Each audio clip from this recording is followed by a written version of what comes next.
What's going on, guys? Welcome back to the Elden Ring walkthrough. Why do I jump on the table every time I say that? Just so excited every time, I guess. So today we're taking on, well, starting at least, Altus Plateau. There's a lot to do, and unfortunately, this is where the game gets kind of complicated, so it's going to be a lot harder to just do things in a super linear order. That'll make more sense later, but we're going to be jumping in and out of Altus quite a bit, honestly. So, to start, let's actually warp to Liurnia Highway North, right around here, or that doesn't really matter. That or Artist Shack, it's kind of halfway in between.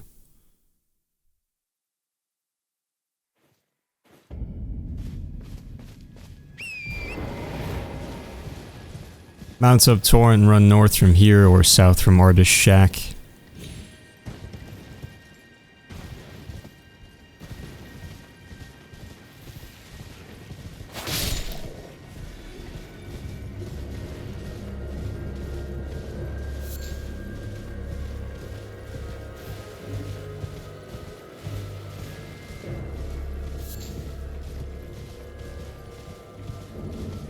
And we're kind of making our way towards Jarberg a little bit. Not actually down there, which is why we didn't warp there, but right above it. And you'll hear Alexander yelling for help. Help me! I'm stuck. Hello? Hello? Right about here on the map. Alright, so talk to him. Help him out. Give me a good don't. I'm stuck back to just. Try to free him. Please. After a couple of hits, he'll tell you to stop, talk to him again, and he'll wonder if he could be made slippery. So, ironically, it started raining in my game the second this happened last time I played through. Unfortunately, that doesn't work. But if you go to item crafting, you can make an oil pot with just some melted mushrooms that you can find all over the place down in Nokron where we were last time. And the recipe for the oil pot comes from the Nomadic Warriors Cookbook 17. Like 99% sure, double check.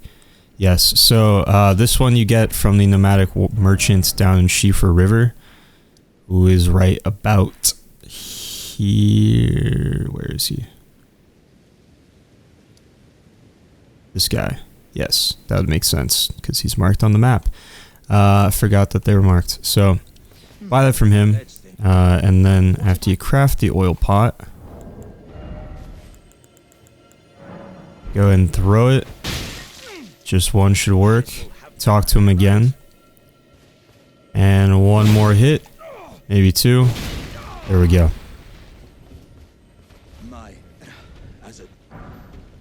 Let's get some exalted flesh from him. Yeah, though it is one. So, pow. I can feel to walk the path. I'm headed. I can strengthen. I will fort. I can strengthen. I will fort. Alright, his dialogue is exhausted, so now we're going to Altus Plateau. You can warp to either the Grand Lift of Dectus right here, or to the Magma Worm Makar Grace. I'm going to use the lift just because it's cooler, honestly. There's genuinely no other reason.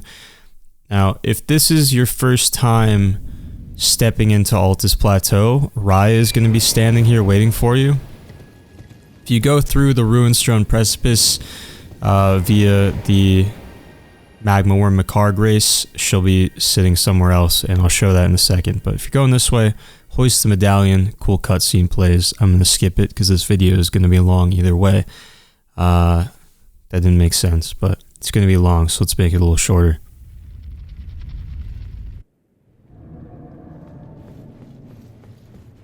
However you decide to get to Altus Plateau, find Raya, talk to her, and take her hand.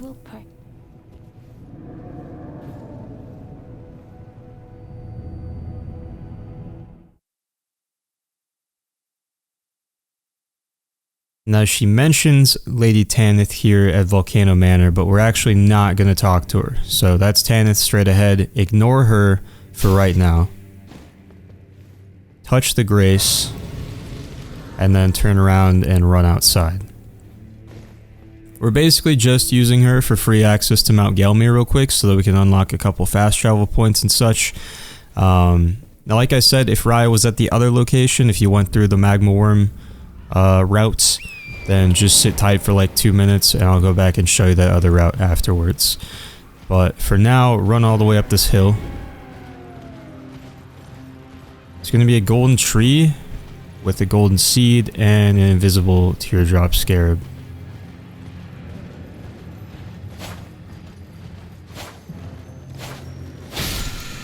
Oh, thank God I got him first try. Get the Ash of War through and through. Those things are annoying, but like when you're recording a video and everyone just watches you fail, it makes it feel so much worse, let me tell you. Some smoldering butterflies on that corpse, and then we can make our way down this hill over here. There's going to be just a couple corpses for us to loot here, and some hands all around, so keep moving. Golden Rune 3 there, and then way off to the left.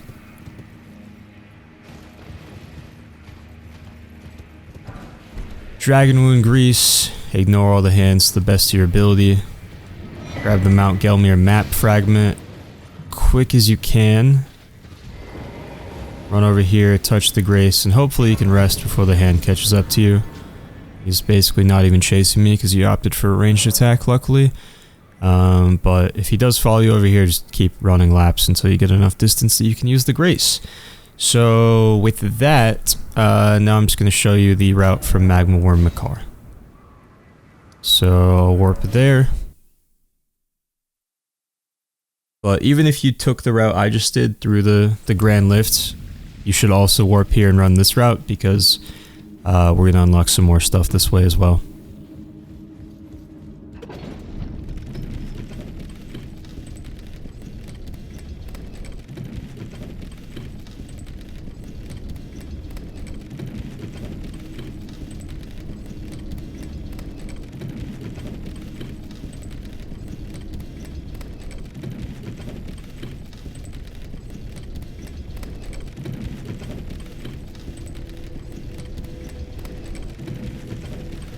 Alright, once you reach the top, up the hill just a little bit, and you get the abandoned coffin Grace. There's going to be a bunch of omens hanging out around here, but you can kind of sneak around them, honestly. So run up the hill. There's going to be a couple of corpses on these carriages. First one right up here to the right. Some Fulgur Bloom.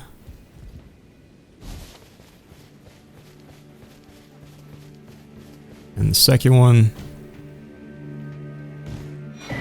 get the rulers set. Now we're going to continue up the hill, and Ancient Dragon Land Sax is going to spawn in, which you can just ignore. Go a little off to the side, otherwise you'll get crushed. But yeah, just ignore her because she'll run away at 80% health, basically right away, and then move to her next location where you can actually kill her. So whether you fight her or not, that'll be available to you, so best to just not deal with it. Alright, we got a few things here. First of all, Millicent. In truth, it's the Scarlet as such, though rather than realize I could have aided. Now after I should like, I think she's in the lands. Now she's passed. Alright, her dialogue is exhausted. Then just down the hill a little bit. Another golden seed. The Erdtree gazing hill, side of Grace, and then up these stairs is where you would find Raya if you came through this route to get to Altus Plateau originally instead of using the lift. So if Raya's there for you, take her hand and then just repeat all the steps I just did over at Mount Gelmir, and then come back to this place that I'm standing right now.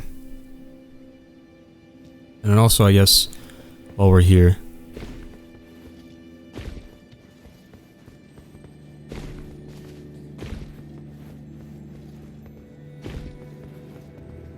and just follow this route along the cliff. Lightning proof dried liver. Might not come in handy right now, but once we start fighting those big dragons, that's going to be kind of nice, I'm not going to lie. Alright, so I'm going to warp back to Erdtree Gazing Hill.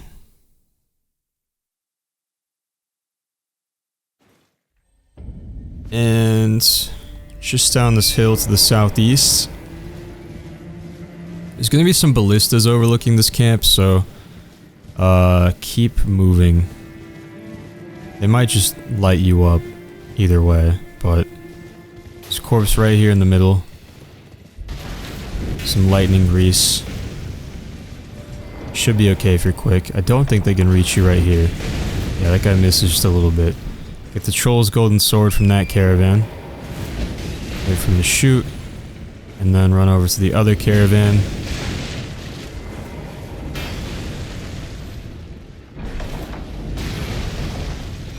Get the Great Shield Talisman. And mount up again. Wait for the ballistas to shoot and run south. Just kind of faint path through the woods here. Altus Plateau is such a just unreasonably beautiful zone.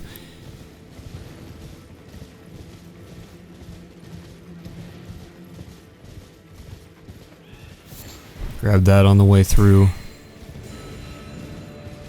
And then in the clearing up ahead, it's going to be an Evergaol, which we need a stone sword key to unlock. This is going to be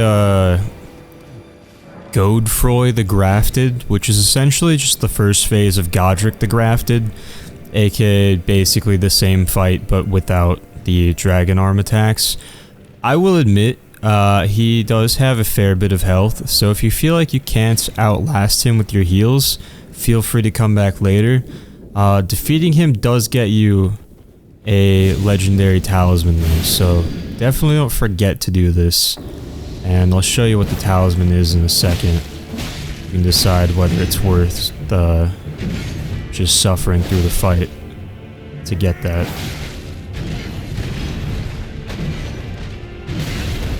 But I don't really have too much to say since we fought this guy before. All the same tricks still apply.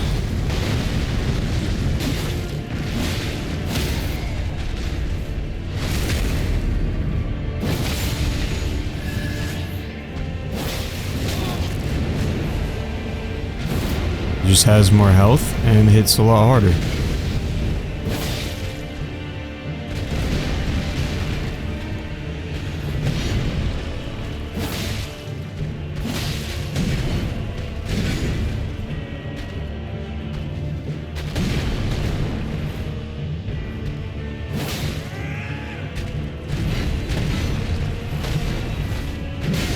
Ow.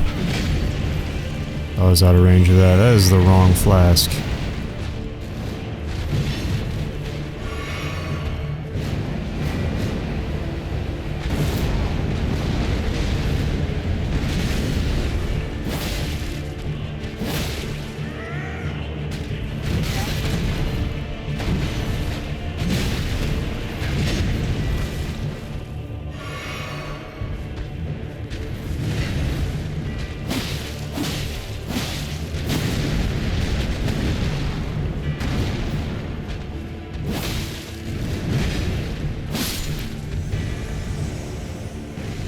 So defeat him, or the Godfrey Icon Legendary Talisman. There should be 3 out of 8 off the top of my head.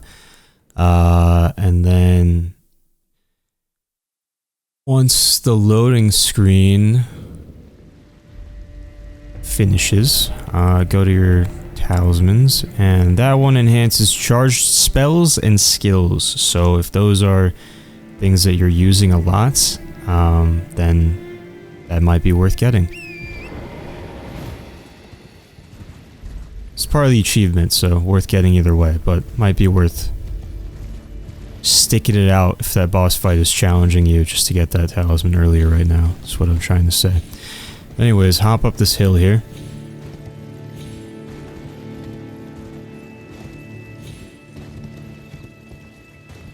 We're going to kind of wrap around the backside of the Grand Lift here.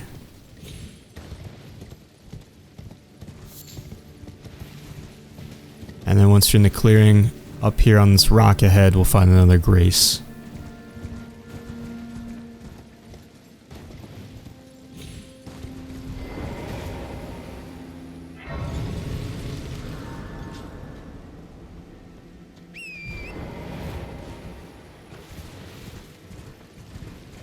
Then we run northwest. Crash the cart, another lightning-proof dried liver. Trust me, they're trying to tell you something with that. And then up here, there's just like an army of demi-humans to take out. Just ran past some of them. They're probably sneaking up on me right now. But just start cutting them down. No, I guess not. They gave up. Cool.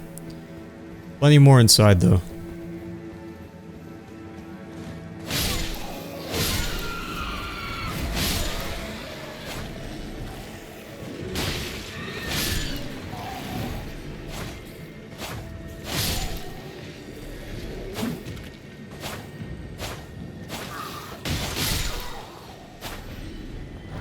Alright, Golden Rune 3 there.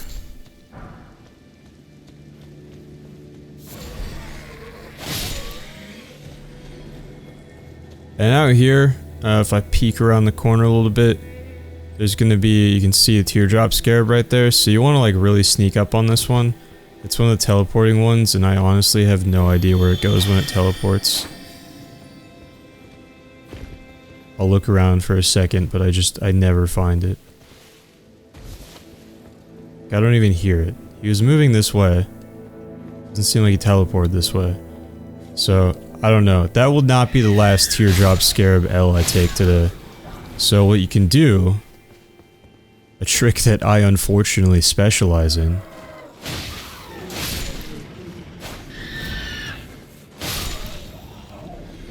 is just spawn camp them. Go to where they were sitting, save and quit. It'll reset their position, but it doesn't, like, respawn the enemies when you save and quit.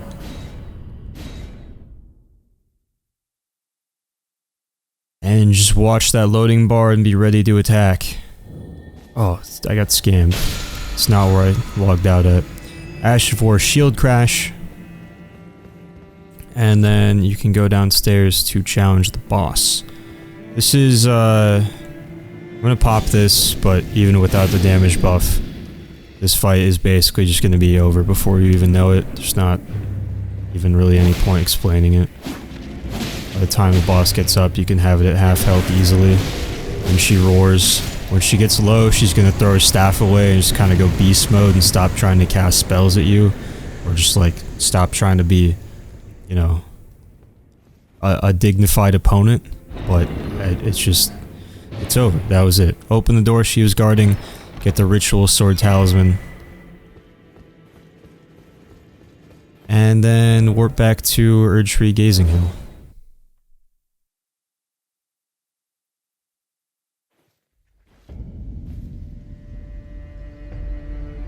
Alright, so to the northeast is a small swamp area. There's a flying teardrop scarab. I can't remember off the top of my head if you have to hit it with something for it to fall down or not. I don't think you do, but I'm gonna have a bow, maybe take some throwing knives or something just in case.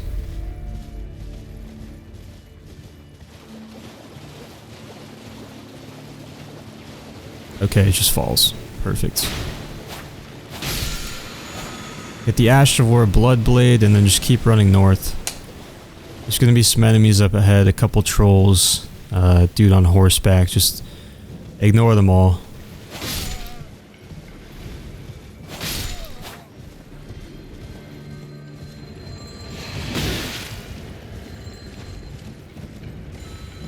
And right over here, hop off Torrent, use Stone Sword keys, gonna take 2 of them.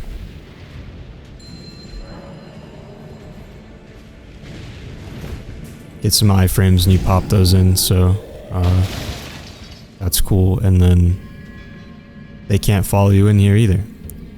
Around the corner of the right, I almost forgot, some explosive clumps.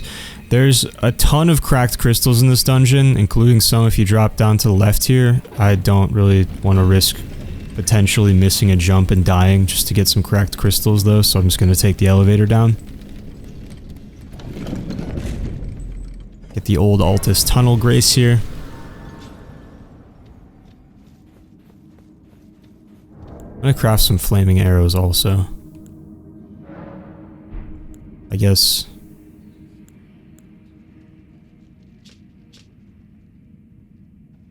We'll make the fletched ones. The good stuff.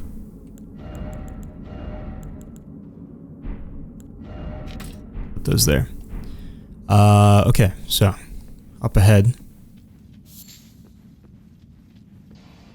There's a shack with a flamethrower miner and a dog inside. It's a regular dog, not a flamethrower dog. I don't know why I felt the need to specify that, but you can shoot the explosive barrel. Get rid of at least one of them, hopefully. I would like to order one backstab, please. Thank you. So yeah, some ranged fire damage is handy throughout this whole dungeon. There's just explosive barrels everywhere. Flame incantations or fire pots will work for sure, but some fire arrows would be ideal and will definitely be your best option for an encounter at the very end of the dungeon. But we just be using it for blowing up barrels, so don't worry if you don't have a bow that does any damage. Oh, whoops, I forgot. Behind the shack. Smithing Stone 5. Alright, so outside, follow the platform to the right and up the ladder.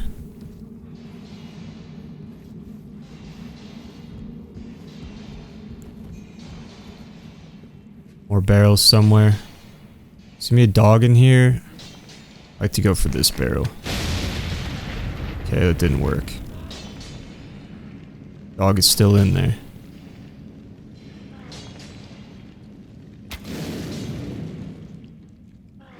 Alright, well, do this the old-fashioned way. Like, how does it not hit them, you know? Get the Bolt Drake Talisman +1.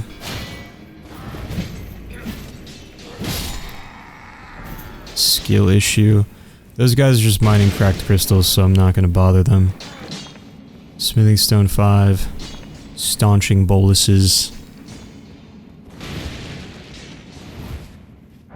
And a Somber Smithing Stone 6 there in the corner. So now drop down to the right over here. Guys also just going for cracked crystals. Not going to start a problem with him. This guy, however, I do want to start a problem with. For the Smithing Stone 5. Alright, so now there's like 2 shacks down here, right? I'm going to drop on the roof of the one to the north. And let me just do that first, I guess. Specifically this one, because the southern one has 2 dogs inside of it, which will be a nuisance the second you jump down. And if you can, you want to try to kill or at least hurt one of these knights before we drop down with some ranged attacks, because they both hit pretty hard and they're fairly tanky. You can also tag them with ranged attacks from all the way like up top, up there. And oh, there's a smithing stone here also. Shiny object got distracted. And then they will try to climb the ladder, and sometimes they get stuck in like a climbing loop where they just can't decide whether they want to go up or down. So that's a thing if you want, but that's not what I wanted to do. I don't think they really get close enough to utilize the barrels, to be honest, but we can try. Didn't think so. So I'm just gonna hit him. And you can keep just raining arrows into him, spells, whatever you got while he's climbing the ladder, and there's nothing he can do about it. Okay, so he's gonna go back down. Just be mindful that he can walk over here and drop down onto this roof if he really wanted to. Oh, I forgot. I could just hit him. I could hit him now. Beautiful.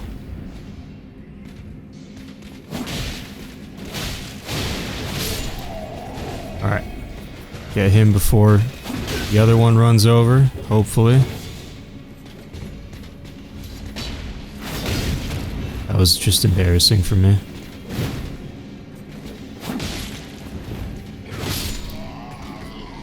Alright.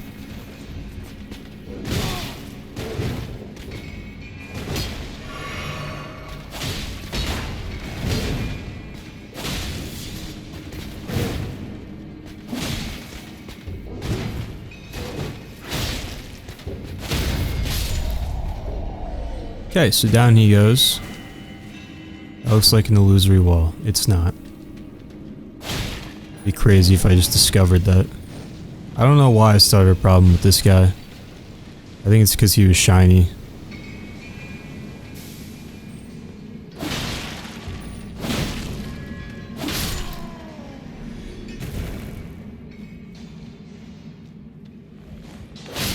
Alright, deal with the dogs. Get the troll's hammer in there. Somber Smithing Stone 6 back here. Can't get through that side. Check the other side. Somber Stone 5. Or Smithing Stone 5 rather. Then this one. Got a Somber Smithing Stone 4. Behind the shack there's a hidden tunnel.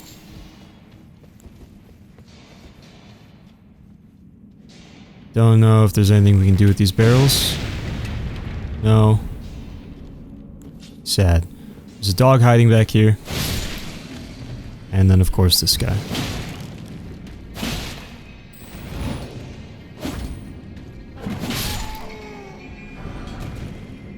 More smithing stones, and then back out to this common area.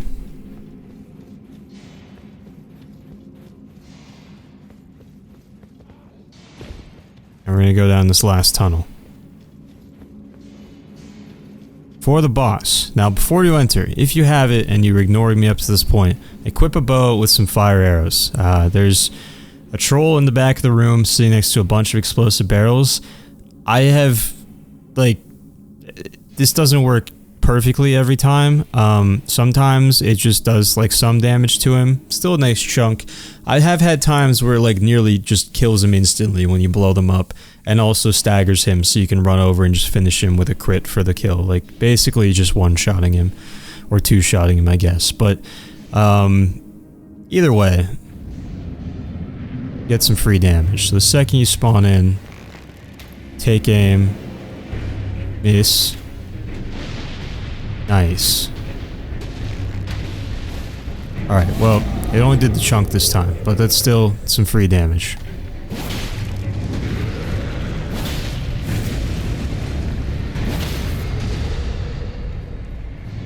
And a little hyper aggression right out of the gate, mixed with that explosive barrel. Get a stagger, and he's dead just like that. No problem. And he's gonna give you the Great Club. And then return the entrance if you want, or we can just warp back to Round Table Hold. We're going to speak to Brother Corhyn. He's going to tell you that he's officially decided to leave for Altus Plateau, and that if you want to learn any incantations, now would be the time. This isn't technically the last opportunity you have to buy from him, but if you have some runes right now, which you do after that boss fight, I know you do, because you just killed the boss just like I did, and he paid you for it. You might as well start picking this stuff up now, because you will not be a merchant forever. So I have no use for any of these things, but I don't like leaving them there for some reason. Talk to him one more time. Just make sure.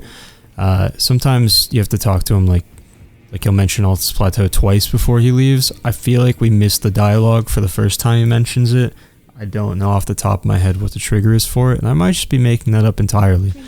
But talk to him a couple times to be safe. Then talk to Rodrika about Dung Eater, and she's just gonna say we should absolutely not interact with him. So the last thing we're gonna do here before we leave is ignore her and go interact with him.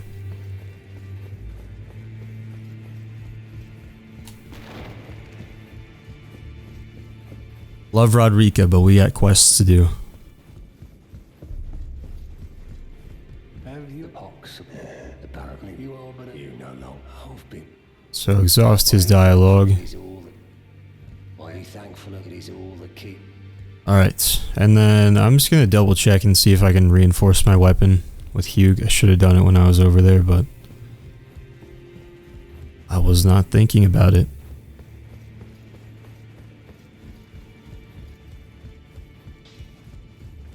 Well, I took you no matter to lay out your own. I cannot. Alright, so with that, we're back to Altus Plateau. It's literally the name of this grace. Right there.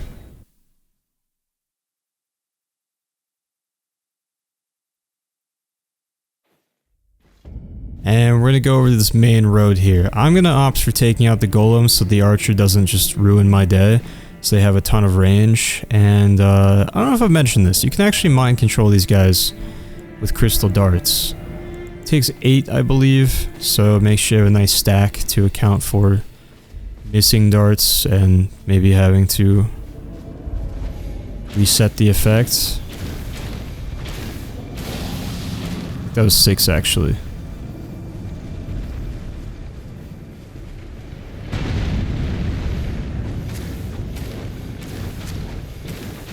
Ooh, fastest starts in the west. You're too slow. So I'll let them be each other's problem.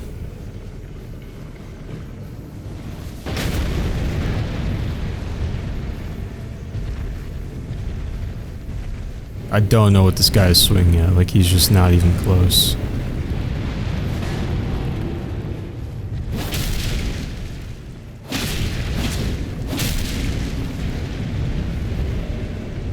There you go. No, don't hit me.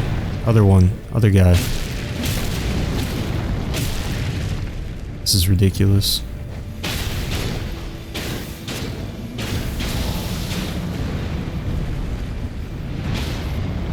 There we go. That's what we like to see.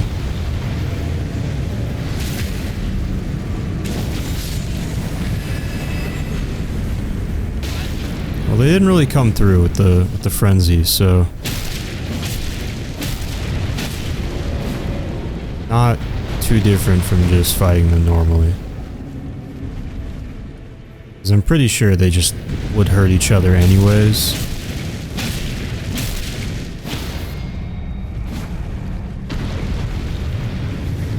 I hate when they do that.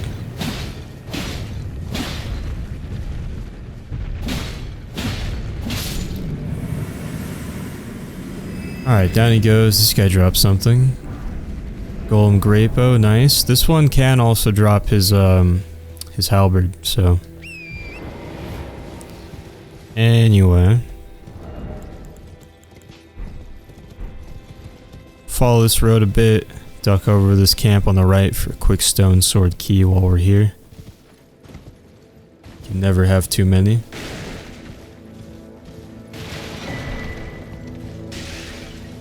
And back to the road.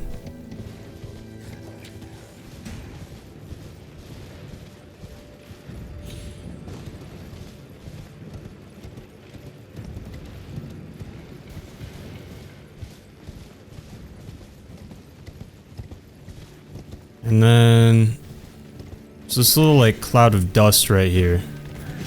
See it there in the dirt? It's an invisible teardrop scarab. The Ash of War Earthshaker, and then right here in between the fork and the road, got a grace.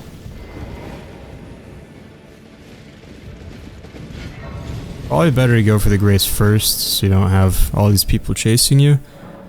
But that's just not what I chose to do that time. Talk to Melina. The Erdtree, only a little takes me. I was born where mother, though now the reason. I should probably level up also. Your thoughts. More dexterity. Alright, so Bach will also appear here. Once again, we don't quite have everything we need to unlock all outcomes to his questline, so we're going to leave him alone for now. Also, super random but potentially life-saving piece of advice.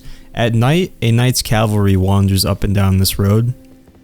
And if you're just hanging out in this general area where I'm standing, he can actually see you. So for me, he did that thing enemies do sometimes where you're like far away from them, but you're close enough that they can see you and they'll turn and stare at you, but you're not close enough that they aggro immediately. But if you wait long enough, they'll like slowly walk towards you to investigate and then obviously aggro once they get close enough.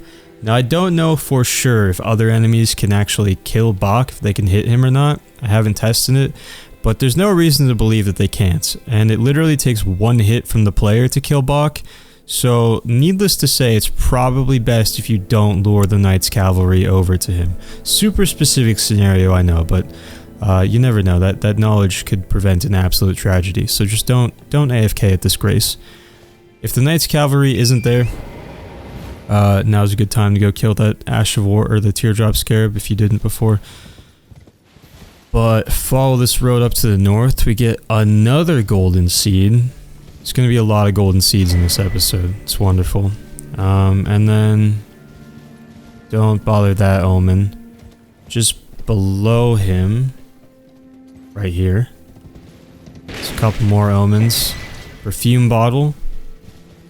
And then further down the hill in this camp, there's going to be a chest with a sacrificial twig if you want it.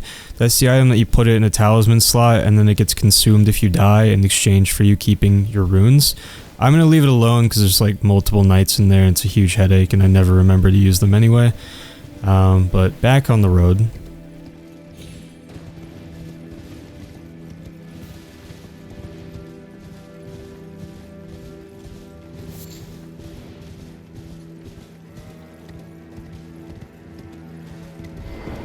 Find the Altus Plateau map.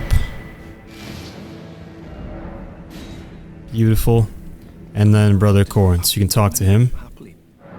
And he will now sell Great Heal and Lightning Fortification. So you can grab those from him. Again, I'd grab those sooner rather than later if you want them. And then you can talk to him about the Noble Gold Mask, which will start Gold Mask's questline. Or I guess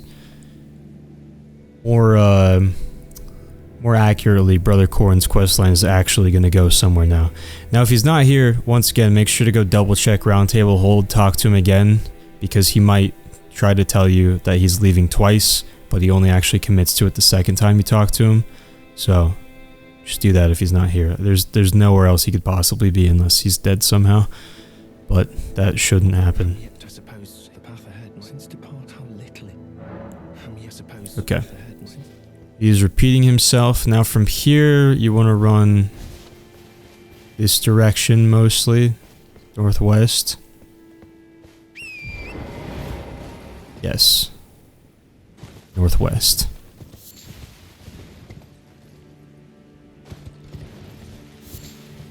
And you want to make sure that you're not being followed by any dogs when you enter this church, so sweep the perimeter. Kill any dogs you see. I think there might be one more over here. Oh, I think we're good. Alright, so hop in here. Talk to Yura. He's gonna die and drop his weapon, Nagakiba. It is basically just a longer Uchigatana. It does slightly less damage, like so slightly, but it has quite a bit of extra range, so it's very popular for PvP. And then you're gonna get invaded by Eleonora, who is pretty nasty. She can build up blood loss rather quick, and she has access to some Dragon Communion incantations, namely Grail's Roar, which can do a decent amount of damage and also will debuff you. I feel like that should have hit. The Nagakiba wouldn't have missed that.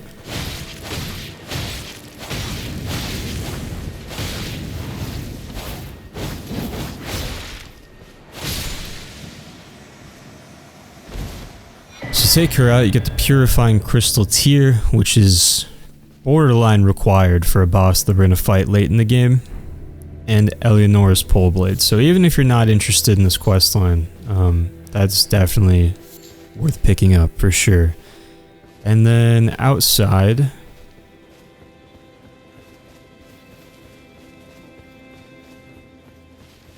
some human bone shards there.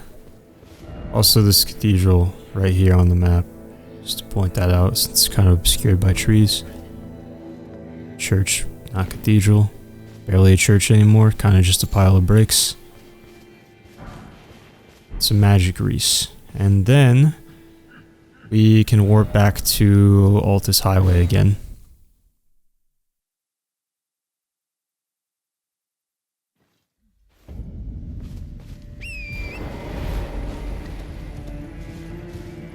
Run up here and take out this guy with the bow.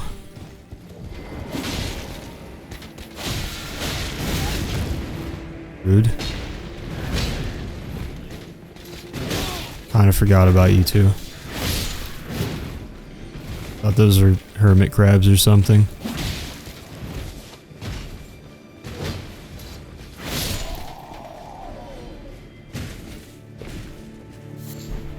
Get some old fangs. And then hop on Torrent and we're gonna run pretty much, not pretty much, we're gonna run all the way up the stairs.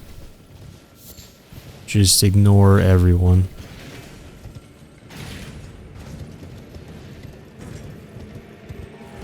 Just teardrop scarab around there somewhere. We'll be back for it. I don't know. That one might even just be for heals. I can't remember. We trust in the guide. Trust the unreasonably large Word document.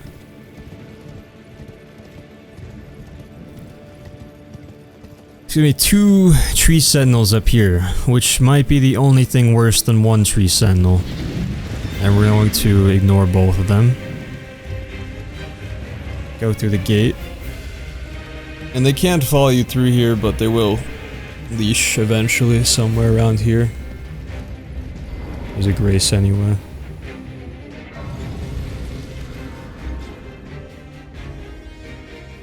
Rest and reset those guys. Another golden seed. Another golden seed. And the Leyndell Royal Capital map. Looking good. Genuinely the most worthless map ever created. I mean, once we get to Leyndell, you'll see. It's so useless. But from here, should have enough golden seeds for another flask. Yes, and we also got that sacred tear just a second ago. So make sure to do that, and then ignore the staircase. Ignore the giant staircase. Please, for your own safety, do not walk up there. For now, run south. There's going to be a camp with a ulcerated tree spirit, which we don't love, but can't sleep at night knowing that these are out there.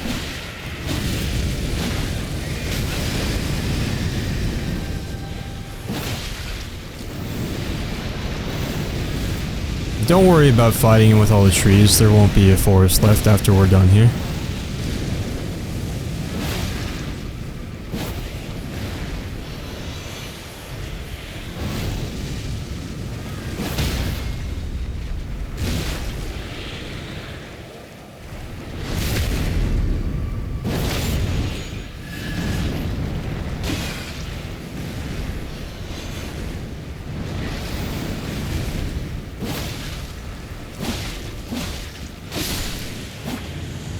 Down he goes, and he's going to give us another golden seed.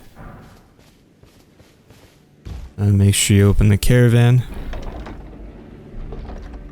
for the giant crusher. Very fun weapon. Now we can run up to that church at the top of the hill.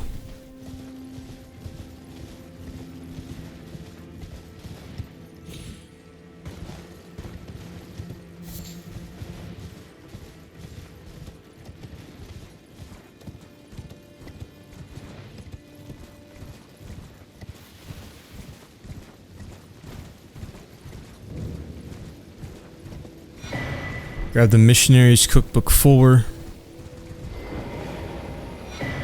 Golden Order Seal. Bunch of golden centipedes.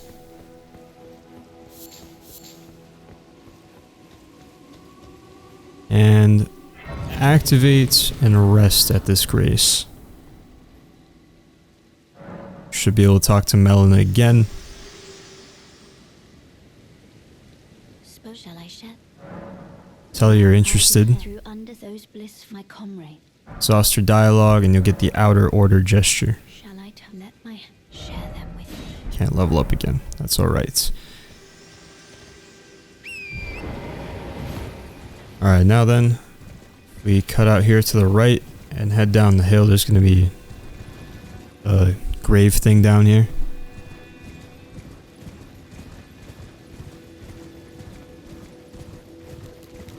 Or just a grave, not really a grave thing.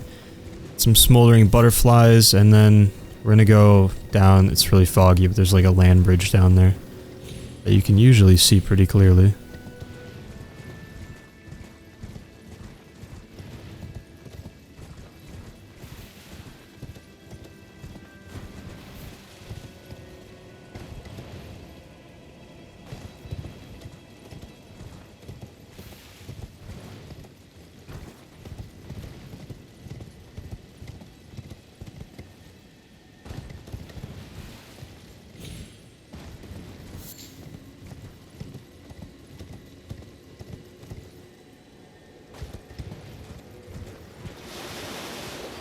Visible teardrop scarab down here.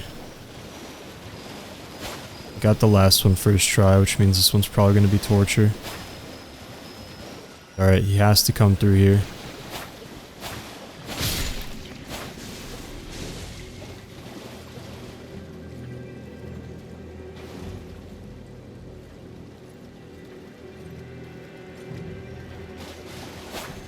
No, dude, this game.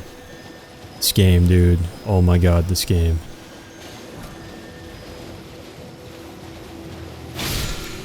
Easy. This game is so good. I love this game. Get the Ash of War Prayerful Strike. We go in the south corner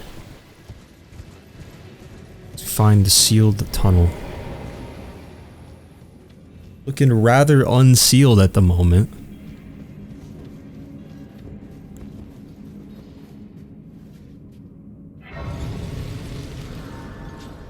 Alright, and then this place is crawling with illusory walls, so just hit it with a Margit Shackle. Not dealing with any of that nonsense. And here there's going to be a bunch of miners. Take them out.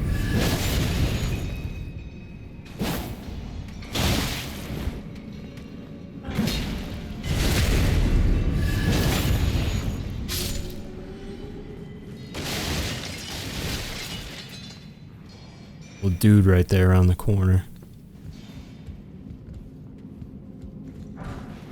Golden Rune 5 up there.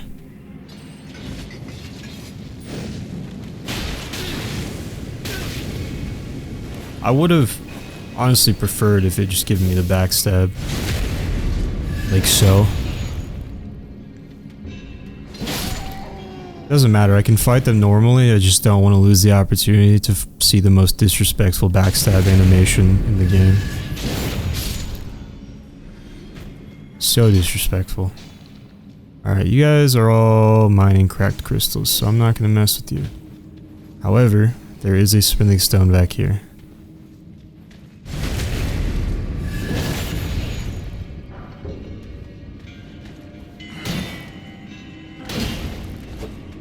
Interesting.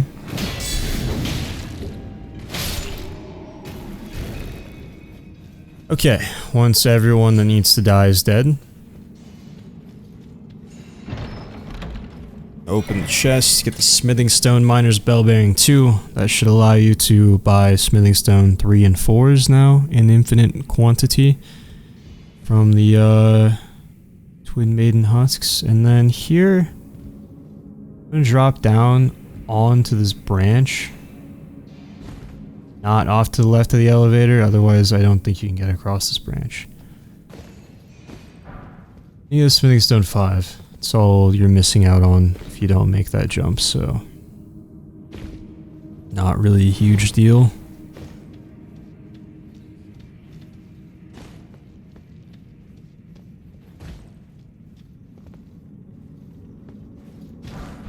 Golden Rune 5. And then in here, we're going to follow these routes over to the right. To this cave. Chased.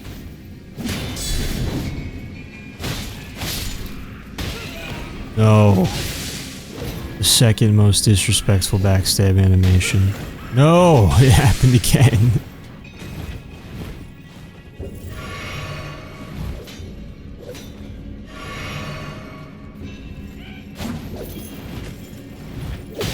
I'm scared now.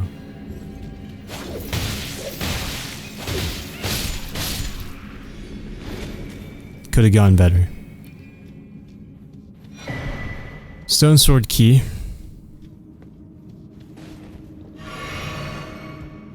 And then we're going to drop down after we continue dealing with these. We're going to drop down and we're going to bait this enemy over to this side. To break the statue for us.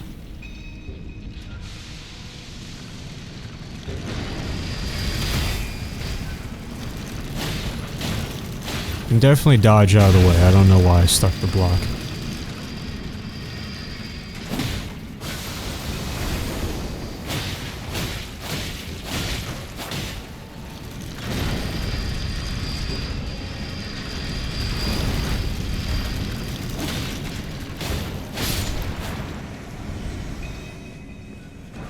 Alright, get a Furl Calling Finger Remedy. 3 Smithing Stone 6s. Desperately needed. A Golden Rune 1. If I was an Elden Ring developer, that's definitely where I would put a Golden Rune 1. A Rune Arc. And another Somber Smithing Stone 5. You can climb the ladder. I said you can climb the ladder. Please.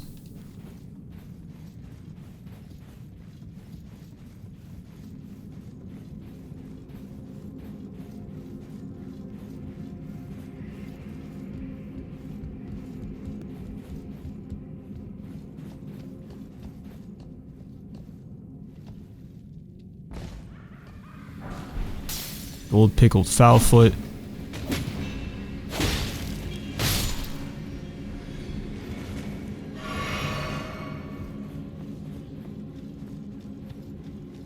Alright, so right here, Stake America, Bad Omen. We're going to drop down to the right. Now, I'm going to be honest with you guys. I forgot there were exploding things down here when I dropped down when I was ready to write the guide. And so I fell down, got ready to write down what items were down here, and the exploding things startled me, and I frantically rolled around picking things up while avoiding death. So we are going to discover this loot together.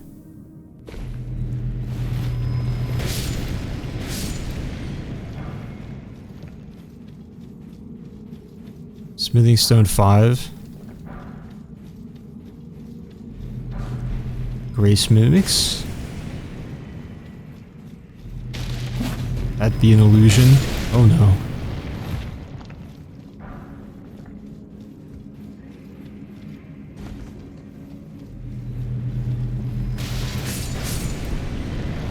Windstone Scraps.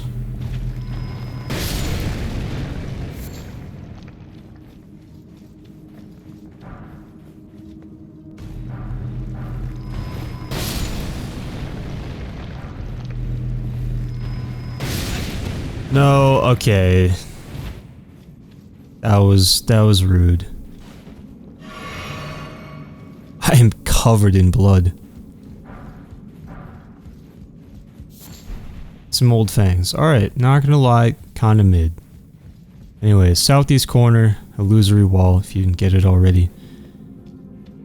And in here, I'm gonna hop down onto the branch. Smithing Stone 5, make the jump. If you really want to, you can make another jump. Some lightning grease, 4 of them, not a bad deal, a little sketchy though. Drop down again to the right, and one more time. Gold to get out of the way of the explosions. Golden Rune 9. sweep up their remains. Alright, so in here, double check for illusions, we're good. And here we have the boss. It's gonna be Onyx Lord. We fought these before, this one is no different.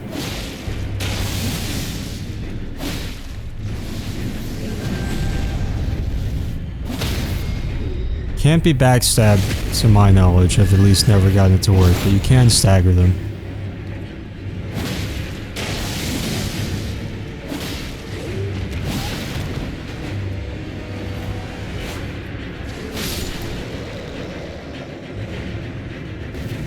And he'll give you the Onyx Lord's Greatsword. Go through the exits. It's the Divine Tower.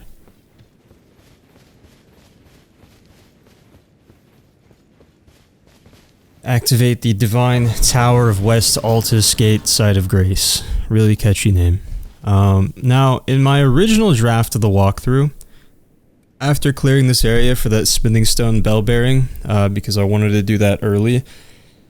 I mean, Smithing Stone 3 and 4 is not really even that useful to us at this point, but I mean, the longer you wait, the less useful it's going to be.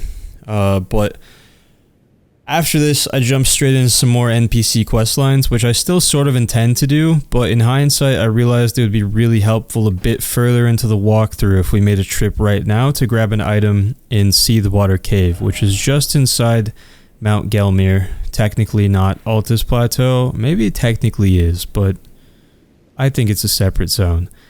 And there's a nice path straight to it if we just follow the western edge of Altus Plateau, so up past Wyndham Ruins and Catacombs. So that's what we're going to do. Then we'll go on a big side adventure to wrap up some quests and settle in back here in Altus when we're done. So warp to Erdtree Gazing Hill again.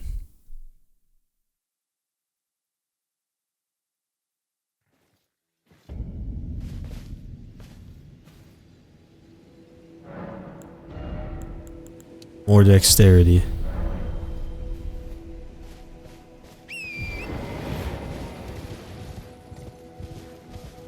And to run up north along this ridge here to get to the top of this plateau, and then almost immediately a Tibia Mariner fight is going to activate. So this normally these fights are pretty boring. This one's kind of cool because he summons this giant skeleton, which has that death beam attack that you're seeing right now. And also just some like general sweeping and slamming with his arms. But a lot of these ruins in the middle are also destructible, so the skeleton can like destroy those while he's trying to kill you. And then there's also a ton of skeletons around here that this guy does not summon. So there's like a proper army of skeletons in this fight, I feel like. So, you know, still pretty straightforward. Just run around and avoid the skeletons and the boatman, but it's slightly cooler than the other ones, I think. But like I said, he doesn't summon a lot of these skeletons, so have to... or they're not going to despawn when he dies, so you have to deal with that. And a lot of them have crossbows as well, which is really annoying. But you kill him, you get the Tibia summons, and another Deathroot.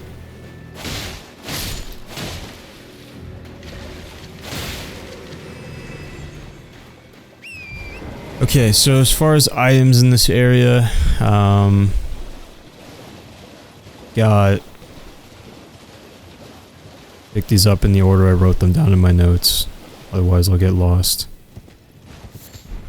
Human bone shards. Should be a golden rune. Yes. And then in the southernmost ruin, which I guess I probably meant southwest.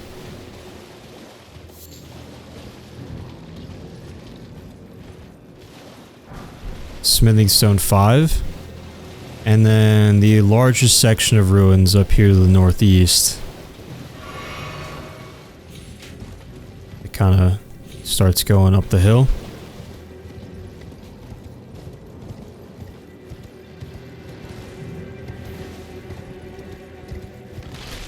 Starting from the front doorstep, got some Stormhawk feathers. On the corner of the right, Golden Rune 7.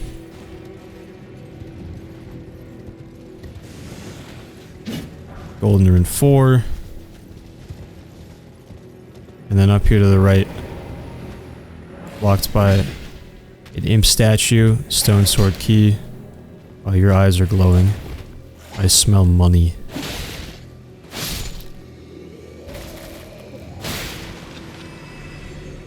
$1,620 ruins.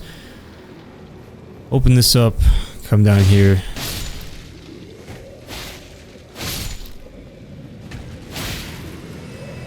Kill some skeletons. That looked a lot scarier than it was. And open this.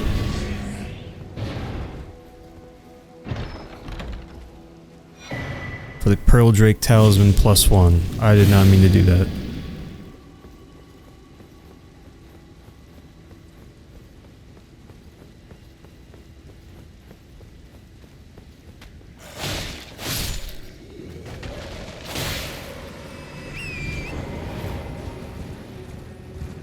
And lastly, in the highest section of the ruins, it's going to be somewhere. Yes. Little room here off to the left.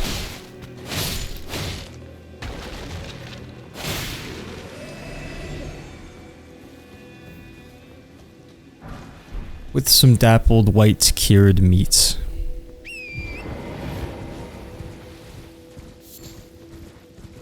And then up at the very top of the hill, entrance to the Wyndham Catacombs, which we'll clear out while we're here. It's on the way and it's part of Altus, and we are here to do Altus.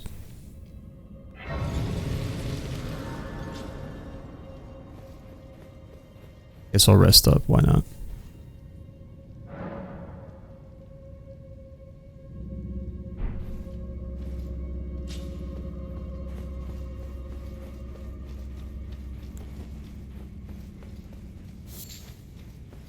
Alright, watch out. Snare trap.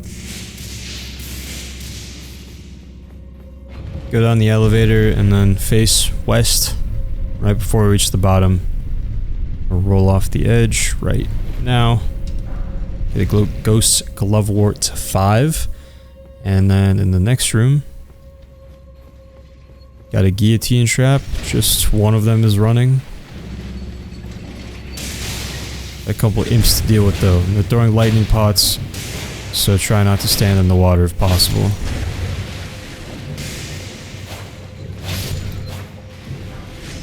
Grave Glovewort 4. 2 more imps in here, one immediately to the right.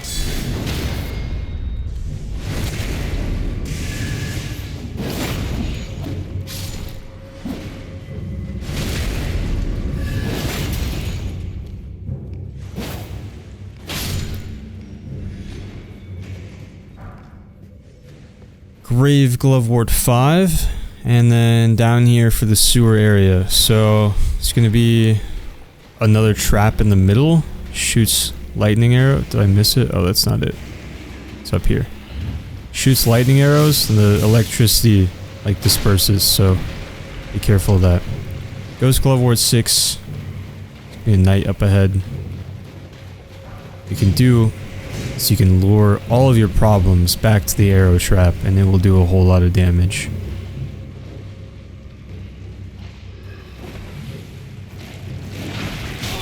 Don't get grabbed.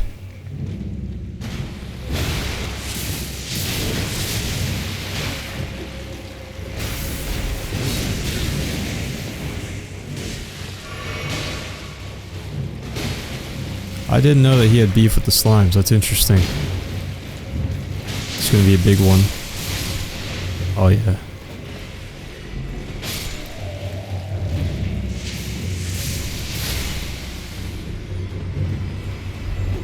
Very nice. Got some greaves. I love that thing. I truly, truly love it. Alright, so climb up this ladder. You can ignore the knight too. He'll follow you up the ladder, but nothing else from that room will, so you can just 1v1 him up here. And there's another trap that you can use to help you with that, but a little sketchy because you were definitely at risk of being hit by that as well. More so than the other one, I think. Crack this open with a stone sword key.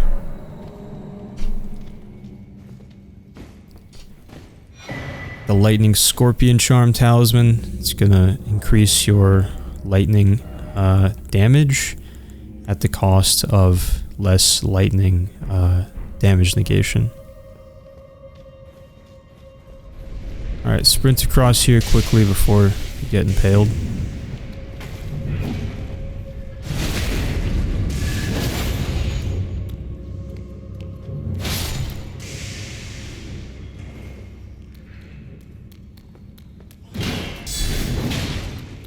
Careful off to the right for this guy. Oh my god. Why did I have to hit the wall?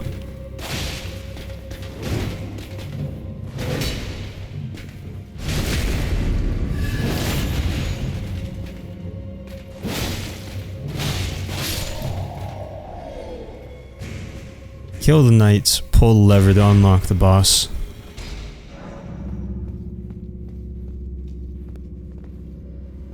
And then just a grave violet over here. Well, I guess we have to go across to not die anyway.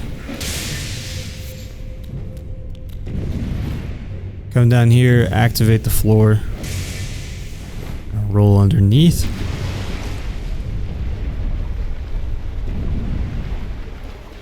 Another sewer area. There's going to be some items at the end. Another trap right there to take note of because there's going to be a giant crab here. Probably, sorry, 2 giant crabs. Probably don't grab the items yet. Just get the crabs. Oh no. Okay, this is not good. Need to hit the button. I think one of the crabs just killed the other one, but if not, that trap will just tear them to shreds. So, but we got the Ancient Dragon Apostles Cookbook 1 there. Pull the lever, unlocks the gates, and we can get back to the beginning of the dungeon. This is going to be Erdtree Burial Watchdog boss fight number 553. This one has a lightning tail that it'll charge and shoot a lightning bolt at you. Well, it's more like a giant ball, honestly. It's pretty obvious when it's charging a lightning attack, so just put a pillar between yourself and the boss to block it. Despite that super unique change, though, it's still a Burial Watchdog fight, so not too much to say about it. Oh no. I totally remembered that that was there. Flame grant me strength.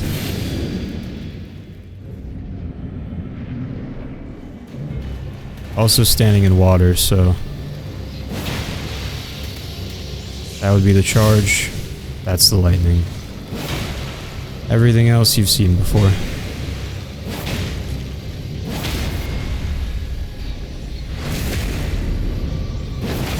Get a stagger, get a crit, and kill it.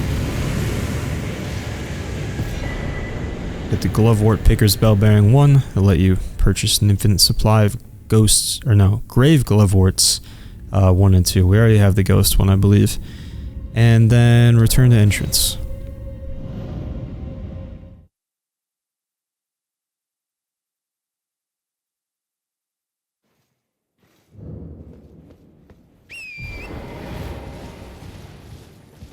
And right outside, look for a safe place to drop down to get to the Grace.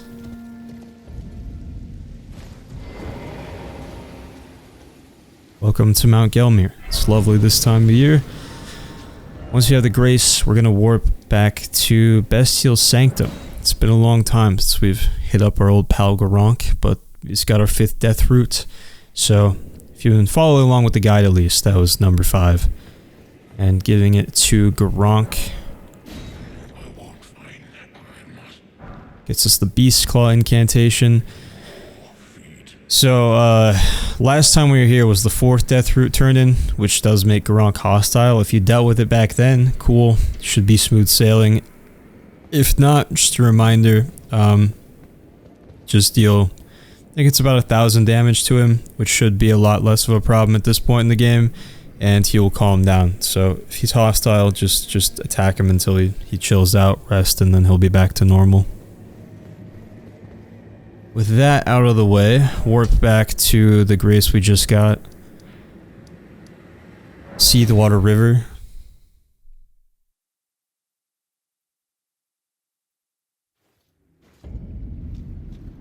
And go north. There's a corpse right up here to the right. Arrows, and then the teardrop scarab.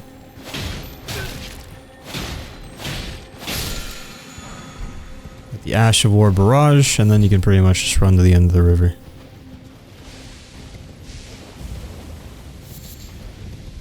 Believe it or not, another golden seed.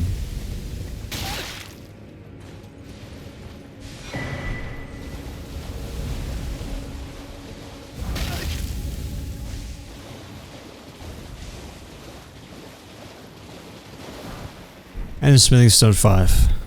And then climb up towards this fog wall here. I'll grab this stuff while we're at it. And don't bother that guy that's staring at the flower. Alright? Just leave him alone. I'll explain why. So, you stumble upon this dude. He's just sitting admiring the flower, right? Totally minding his own business. Totally chill. Just enjoying life. I don't really see any reason to kill him based on that fact alone. Furthermore, if you pick the flower, being that it's a Miquella's lily, it does not respawn. If you come back there later, instead of sitting, he'll just be standing and looking around for the flower. It is absolutely heartbreaking. Kill the baby jars, kill Bach, call Bach ugly, commit any number of atrocities you want in this game. But if you take that guy's flower, I will find you. Just imagine that from his perspective though. Like, he just sees this god-slaying Tarnished come through on horseback, and he just gets murdered in cold blood. Inexplicably comes back to life after you rested a grace, only to find that you stole his flower. The only source of joy at the bottom of this ravine. Anyway, make your way through this cave.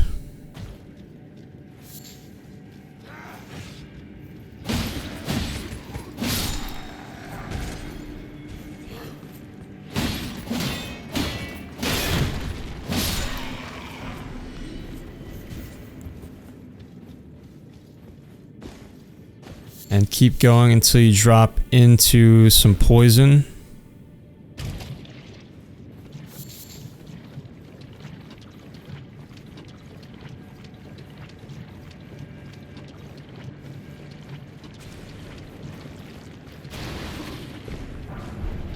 Some poison grease. And then hug this left wall over here.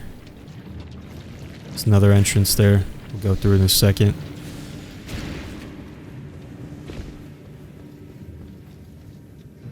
Make your way back here until you get to these rats.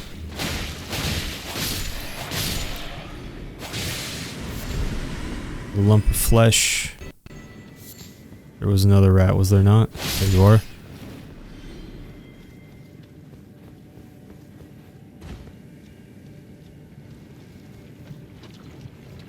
Alright, and then come out here. Gonna continue to hug the left wall. Back into this corner.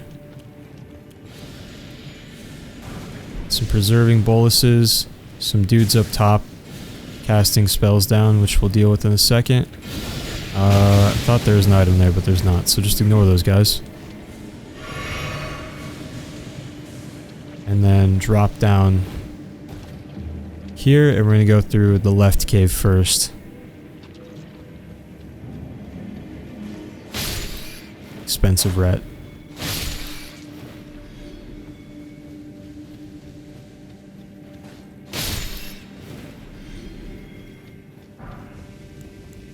Guess I can probably get rid of this poison.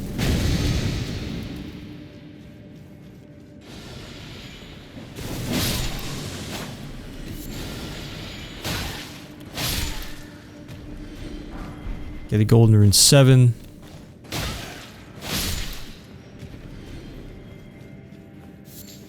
Crystal cave moss, and then this back room. Whole bunch of enemies. I'm just gonna sneak in, grab the mushroom set, and leave. If you want, you can equip it. It'll give you a good bit of immunity, which helps with the poison buildup in this area. All that's really left now here is the boss, so it's not really necessary. But if you're the type of person that wants to cover yourself in mushrooms instead of clothing, let's be honest, you never really needed a reason to put it on anyway. I joke right now, but believe it or not, that armor set is actually the entire reason we came here, and I reordered quite a few areas in the original guide to make that happen, so don't sleep on the mushroom armor.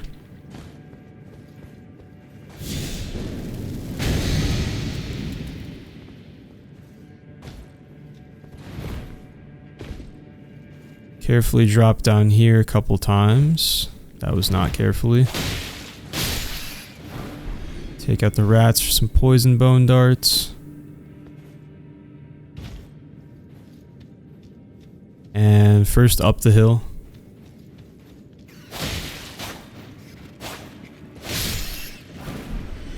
Golden rune 6. And then down the hill to challenge the boss. So this is going to be 2 Kindred of Rots, an enemy that we have seen plenty of times before. I don't think I can really add anything that isn't already obvious about this fight. They're both pretty squishy, it can be staggered fairly easily. They're just really slippery and like to retreat to attack with ranged. Their only ranged option is pest threads, just like the normal non-boss variant of this enemy, which is pretty much not a threat if you stay like super close to them. Even if they do cast it, it'll mostly go over your head. But try to kill one as fast as possible when you enter the arena so you aren't dealing with 2 casts of pest threads at the same time, because that is not fun. Just pick one to rush. Got a really lucky stagger there. Beautiful. And that's pretty much GG.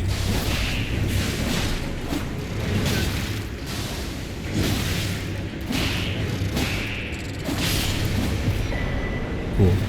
Get the Kindred of Rot's Exaltation Talisman, which is going to increase your attack power every time something in your vicinity gets afflicted with poison or rot. So, like, literally, you could poison something or rot something. That's not really the term to use when you inflict scarlet rot, but I'm going with it.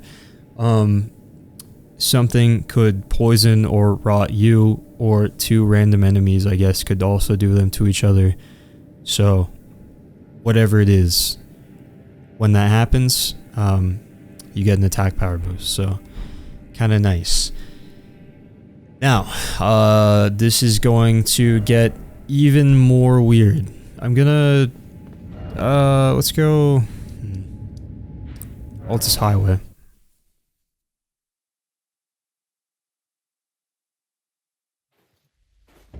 To do what I want to do next, we have to do more stuff kind of out of order, so bear with me here. I normally definitely try to take like a very calculated, like logical, natural path through the game, but for reasons I will explain soon, that's kind of hard right now at this point that we're at, given some of the quest lines that we need to do. So, way back in Liurnia at some point, if you remember an NPC named White Mask Varre, I told you that for his questline to progress, you'd either need to successfully do 3 invasions, well, not successfully, just do 3 invasions, whether you win or lose, or they put something in the game after a certain patch that allows you to kill an NPC instead, and the NPC is way up here in Altus Plateau. Not near the entrance to Altus Plateau, not by any means. Pretty damn far in. So that's what we're doing now, because we want to progress Varre's questline, because it's holding up other questlines. Talk to this guy real quick. Get the Ancient Dragon Apostles Cookbook 2. He's got some Stone Sword keys if you're running low on those. Some cool shields to buy. And a couple of notes here. So, one is about unseen assassins, and it tells you that it's a hint that you need an item called the Sentry Torch to be able to see them. Otherwise, they'll be completely invisible. And then Imp Shades. This one, I remember what it is, but I don't remember the wording. Basically, there's a dungeon later in the game that you have to like lure them into this beam of light to make them not immune. Nothing can touch the shades of imps in the hero's graveyard. Only Razus's light can give them form. So that's a hint at how to complete a dungeon later. Activate this grace, and then there's just this giant bridge that's out, so you can take this waygate to get to the other side of it.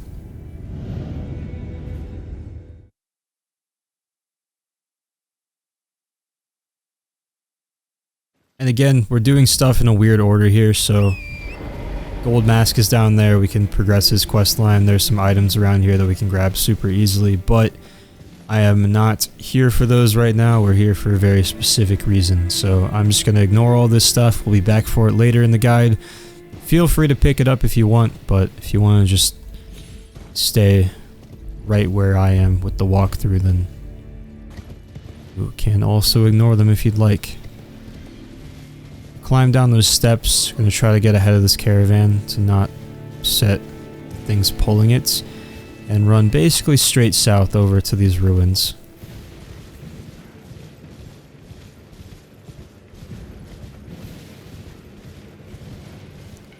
There's going to be a summon sign up here, up ahead here, that you can interact with right away.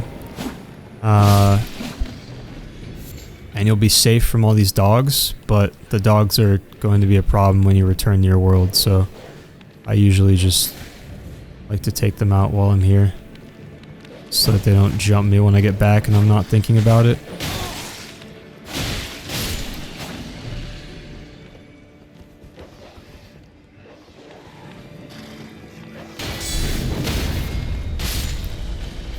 That one up there is chilling. Alright, so use this to invade Magnus the Beast Claw's world. One sec, I lost where I was in the notes. I have to find the page.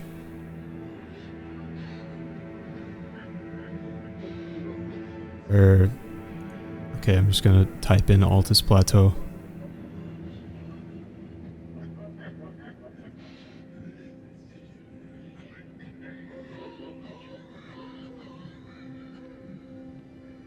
There we go. Alright. Invade.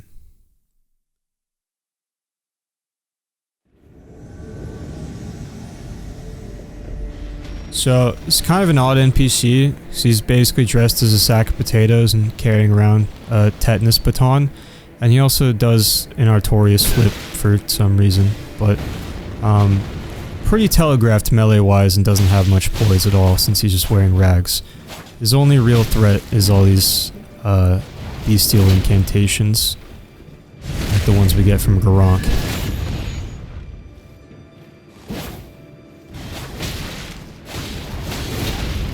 That hurts a lot. Alright. I thought I could interrupt him in the flip. I was wrong.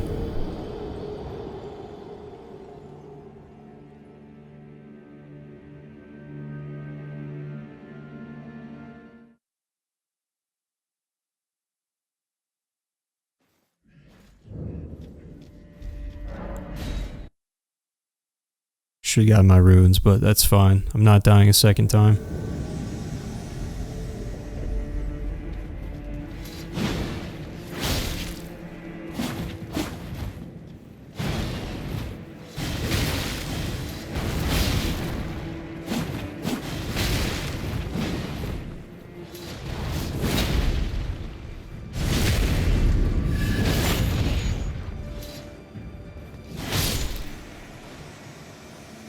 Alright, so defeat him. Get a rune arc, which... breaking even on rune arcs now, because I died.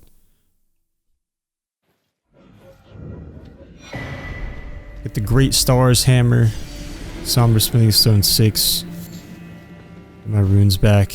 And then there is a boss. I guess we'll just take out or clear out these ruins. There's not much to it. This boss down here, I'll throw on a lantern because he's gonna make this little pools of blood that if you stand in them will create some or will build up bleed. This is throwing daggers as well. Now he has this weird stance, so it's kind of looks like he's gonna parry you anyway, but he's just holding a rapier.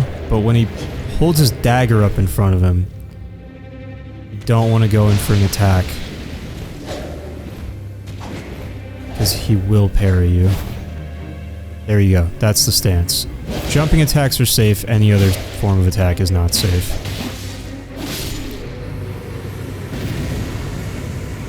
But take him out.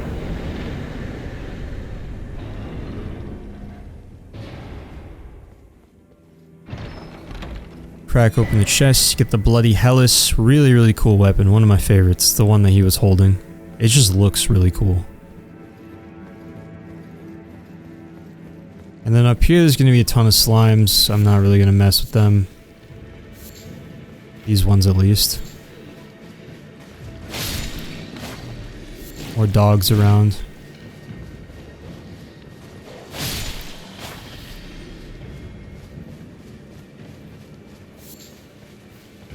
And then over here there is a giant slime.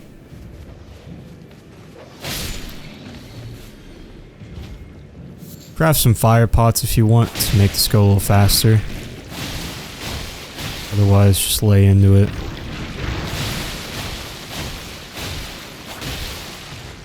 It's pretty safe to do so.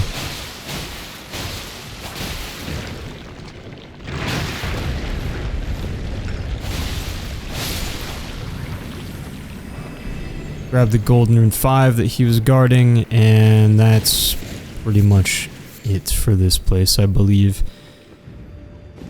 So now let me just get somewhere safe so I can warp away.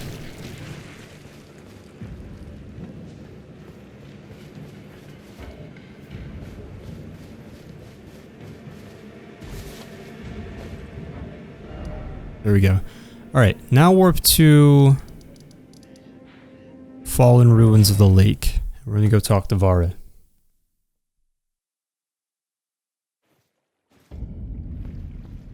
Just run straight west from here.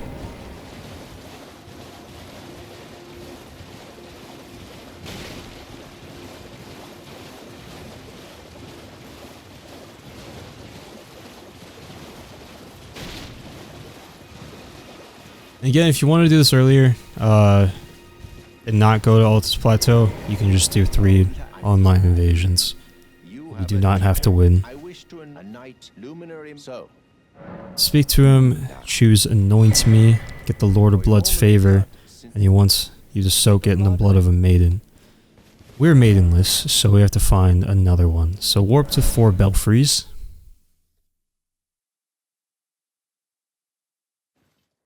I'm trying to remember how many we have. It's at least 2. Yeah, we have 2 imbued sword keys, so if you make 1 mistake here, that's fine. 2 is going to be a little bit more problematic. But got 3 belfries here. Well, 4 I guess, but Night Sky Unceasing is not the one we want. You can read the messages to double check which one, which portal leads to where. Precipice of Anticipation, that's the one we want. Pop in the imbued sword key. And go through the portal.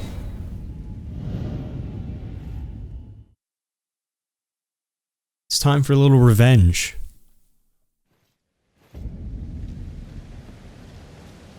Back where it all began.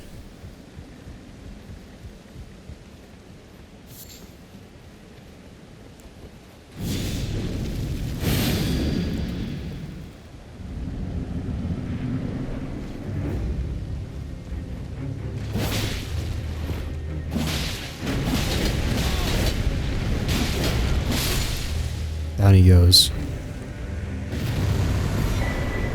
Get the ornamental straight sword and golden beast crest shield. I'm not going to use Flame Grant Me Strength for every boss for the rest of the walkthrough, obviously. But for enemies like that, or the Erdtree Burial Watchdogs, or Trolls or something that we fought a million times, and I just don't... There's like no reason for me to keep re-explaining how to fight them if they're the same as the ones we've seen before. So I'm just going to use the damage boost to get through it faster. If there's a lot I need to explain though, I'm not going to speed up the fight unnecessarily by using that. Get the Stormhawk King Ashes. Crack open the chest for the Stormhawk Dean Ashes. And then hop down. And use the Dead Maiden for the, to get the Blood of a Maiden. Get the Lord of Blood's favor. So there are 3 options you have for that. There's one maiden there. Irina counts as one. Over here, Bridge of Sacrifice, her corpse will be right about there on the map. And then also, where is it? Church of Inhibition here up in northeast Liurnia. There's also a dead maiden there, right around where we got invaded by Vike. So, those are all options. Doesn't matter which one you do. Now go back to Fallen Ruins of the Lake, and we're gonna go speak to Varre again.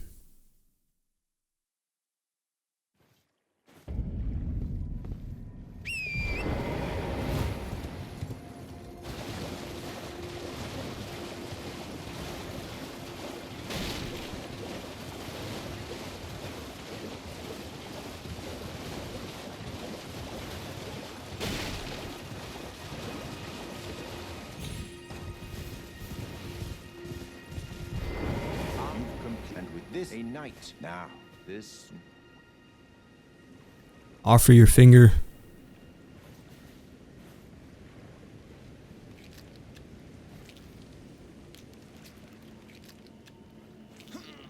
Oh, good heavens! Clench your teeth or something.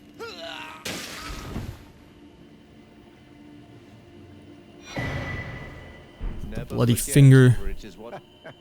And keep talking to him. Speak to him again. Get the Pure Blood Knight's Medal. Says you can't use it yet. You have to wait a little longer, but you can actually use it whenever you want.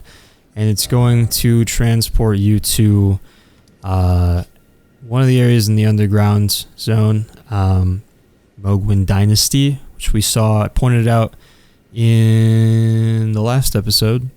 There's that phantom that was like overlooking, it was on the edge of a broken bridge overlooking giant chasm, and there are those ruins on an island far away. That's where it takes you. Very late game area. There's some things you could run around and grab like loot wise there if you wanted to right now. I'm going to hold off on it for a bit, but there are 2 ways to get to that place in the game. Either going through Varre's questline and getting this this Pure Blood Knight's Medal, or the only other way. Have I not killed this thing? Oh, it's the red one. I was going to say. It's that Ash of War one over here. Or the other way is way, way later in the game. A zone called Consecrated Snowfields. There's going to be a portal, a waygate, towards the end of it that you can use to get there. So, you can get to it even if you don't do Varre's questline. I'm sure I'll explain that again at some point in the game. But now, for a quick intermission to this video, I present to you the Seluvis Dilemma. So at this point, I don't know where to go next. We came a long way. I think it was a pretty good run, and hopefully this walkthrough helped you up to this point. But unfortunately, this is the end because I am now lost. Jokes aside though, I try to avoid going on too many tangents in these walkthroughs because they can really add up over so many episodes. I mean, if I go on a measly 2-minute tangent every episode, after only 30 episodes, we're already up to an entire hour of me talking about who knows what. At that point, it would be like I had a podcast and nobody wants that. So, that being said, I think this part of the walkthrough does deserve some explanation. It's time we talk about what is arguably one of, if not simply the worst questline in the game, and how it threatens to derail this entire guide. I call it the Seluvis Dilemma. The Preceptor Predicament, if you will. The Questline Quandary. The puppet plight. The connivered conundrum. Alright, I'm done. That's enough. If it isn't clear, I think the Preceptor Seluvis Questline is a real problem. Just on the record, that's how I feel about it. Off the record, dude, it fucking sucks. It's no secret that the NPC questlines in FromSoft games are notoriously obscure and confusing, but while they're nearly impossible to solve on a first playthrough, especially without being like a seasoned veteran of these games and knowing what clues to look out for, controversial as it may be, I would generally argue that they do make some amount of sense when you reverse engineer the quest steps. And what I mean by that is once you do know how to complete the questline, going back on a new character and really listening to all the in-game dialogue, paying attention to the details and lore in the item descriptions, and applying the general understanding you now have of the game's story after finishing it a time or two, you can usually see the clues left by the developers for how to do the questline a lot more clearly. I'm not arguing that it's obvious, remotely intuitive, or even slightly reasonable to ask the average player to put in all that effort. I'm only saying that it isn't completely inconceivable that you would be able to figure it out if you really looked closely. Now, even if you really have to think about it, follow some obscure clues, and do a lot of exploring to figure out where the NPCs are, I don't think that's necessarily bad game design as long as the developer gives you a fair chance. But you know what's not fair?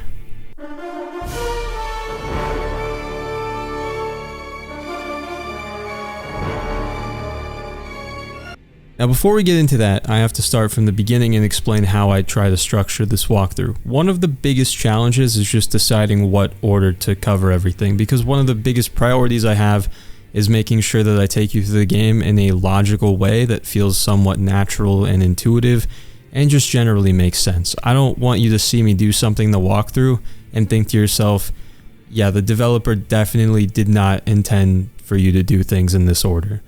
Obviously, I'm not presenting a get overpowered early, one-shot all the bosses, beat the game in an afternoon type of guide, where jumping around and skipping huge sections of the game actually would make perfect sense.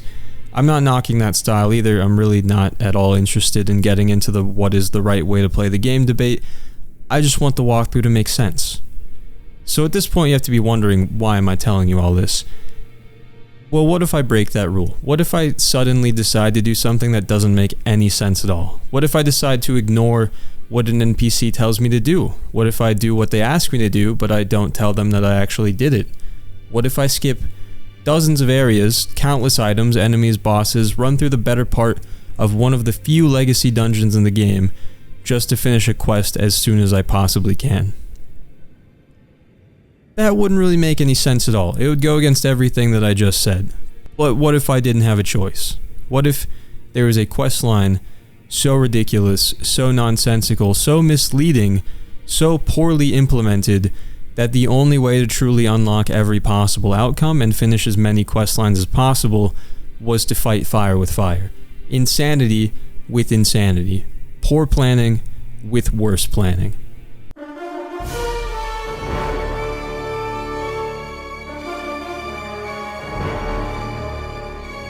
So let's talk about the Seluvis Questline, and keep in mind what I said earlier in the video about giving the player a fair chance to figure out the quest on their own.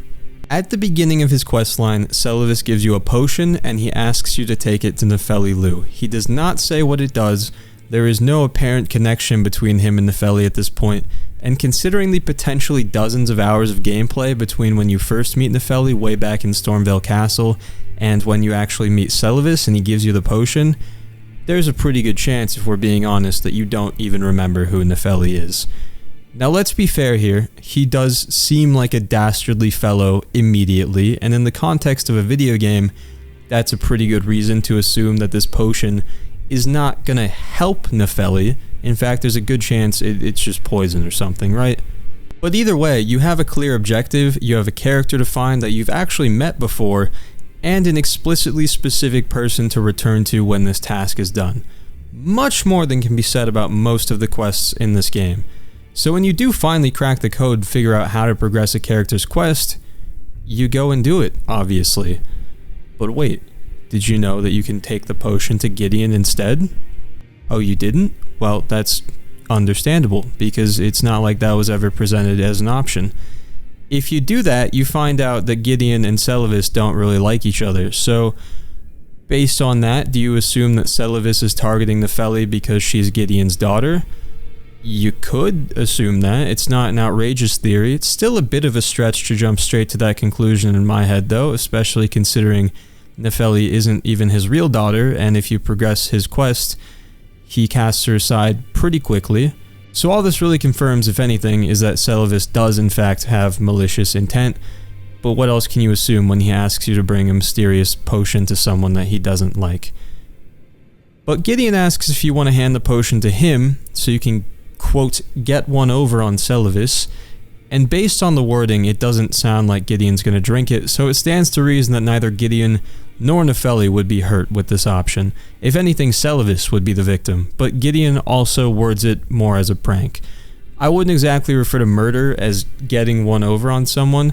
I can only speak for myself, but I think it would be safe to choose this option. Logical even. But what if you choose not to hand over the potion? Well, Gideon says, oh, no worries. By the way, it will turn her into a puppet. Now, I don't know about you guys, but to me, it doesn't seem quite right that you can only access that vitally important information by saying no to the most reasonable course of action that you've been presented with so far. So yeah, it turns Nepheli into a puppet. What happens when she becomes a puppet? For all intents and purposes, she is dead, and you lock yourself out of finishing her questline, and by extension, both Kenneth Haight and Gostok's questlines as well, which also prevents you from getting 2 out of the only 13 Ancient Dragon Smithing Stones in the entire game. The Smithing Stone that you need to upgrade a weapon to max level. Will most people need that many Ancient Dragon Smithing Stones? Probably not, but it's still one of the rarest and most valuable items in the game, and you lose out on 2 of them with no warning. On top of that, you miss the opportunity to get the Dung Eater Puppet Spirit Ashes, which are one of the strongest ashes in the game. How does giving Nepheli a potion have anything to do with the ashes of Dung Eater? Did I not mention earlier that you can also give the potion to Dung Eater? Of course you can. Why would we not assume that at this point? Because apparently you can just give this thing to anybody. Now, we just met Dung Eater in this walkthrough, so he's probably fresh on your mind, and that's because he appears at Round Table Hold once you've accessed Altus Plateau, something we pretty much just did. Let's think about this in context though. Do you know how much time has passed between us getting this quest from Seluvis and right now? I mean, among other things, we've cleared the entirety of Caelid since then, and sure, in all fairness, there was nothing stopping us from just hopping up to Altus Plateau back then and spawning in Dung Eater, I guess, but why would we have thought to do that when there was so much left to do in Liurnia at that point and completely untapped potential over in Caelid? Basically what I'm getting at here is if I told you back when we first met Seluvis and he gave us the potion that you could give it to Dung Eater, there's a pretty good chance you would have said, what the hell is a Dung Eater? And you can't just kick down that door in Round Table Hold, say hello, shake Dung Eater's disease-ridden hand, and then pour the potion down his throat either. No, you have to cultivate that relationship for a while, building it until he literally trusts you enough to feel comfortable tied up in a chair completely at your mercy. And I'm not going to deny having some trust issues, but still, that's not a level of trust that I think you're getting out of me or anyone else anytime soon. So, understandably, you build that relationship by doing the majority of Dung Eater's questline, which takes place largely in Leyndell, a place that we sort of just got access to, but again, that would be like getting to Liurnia and just jumping straight into Raya Lucaria Academy. And if you hadn't noticed yet, it's getting really difficult to rationalize holding on to the potion for this long. Let's say you do though, and you eventually get to the point that you can give Dung Eater the potion. Dung Eater will turn into a puppet, he dies, and you can no longer complete his questline. You do get the chance to unlock his puppet ashes though, which is cool, and Nepheli will survive. Of course, you won't be able to unlock Nepheli's puppet ashes now if you go this route because she's not dead. They're not as good as Dung Eater's, but still the option, or even simply the knowledge that that option exists, I think would be nice. Since you won't be completing Dung Eater's questline, you also miss out on the opportunity to get his armor set, and oh yeah, did I mention his death locks you out of an entire ending to the game? Incredible. It's not what most people would consider to be one of the better endings to Elden Ring, but it's still one of the ways that this entire journey could come to a close. And you'll notice that at this point, you'll have to be doing some serious mental gymnastics to try and defend this questline. We're literally downplaying the significance of entire endings at this point. Now, while all this is going on, behind the scenes, you may recall Seluvis's neighbor, a little side character named Ranni. I don't think it's unreasonable for the player to assume that whatever Ranni tells you to do is going to have more impact on the game than what Seluvis tells you to do. She seems pretty important, and in fact, Ranni is presented as such a key character in the story that I also don't think it's too unreasonable to assume that listening to her and completing her tasks might be a way to progress Elden Ring's story and get you closer to the game's finale. And it sort of is, I guess, depending which way you want to go ending-wise, but the point I'm trying to make is nothing in the game suggests that you should not listen to Ranni and get the Fingerslayer blade from Nokron like she asks you to do. You've kind of been building to this since meeting Blaidd all the way back in Limgrave, and the post-Radahn cutscene, which definitely feels important, sends you right on over to Nokron, which isn't a large area, and it is fairly linear with a pretty clear beginning and end, and the big shiny treasure chest at the end does contain the Fingerslayer blade, and Ranni did ask you to get that. So once again, we have a situation where we're ready to progress a quest, we know how to do it, we know what to do, we know where to go, so let's take it to her. Let's give Ranni the Fingerslayer blade.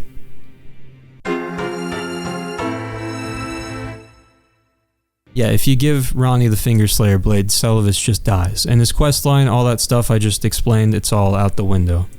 Oh well, but let's say you're I don't know, a really skeptical person, maybe have crippling decision-making anxiety, or you're just not a very good listener, and you decide not to give Ranni the Fingerslayer blade despite having it in your possession and being able to quite literally teleport into her house and give it to her whenever you want. Let's also say that you did give someone the potion from Seluvis. It doesn't even matter who, just as long as you're not holding on to it anymore. Eventually, Seluvis will ask if you want in on one of his little schemes, which will fool even Lady Ranni. And he quite literally says fool. That's a direct quote.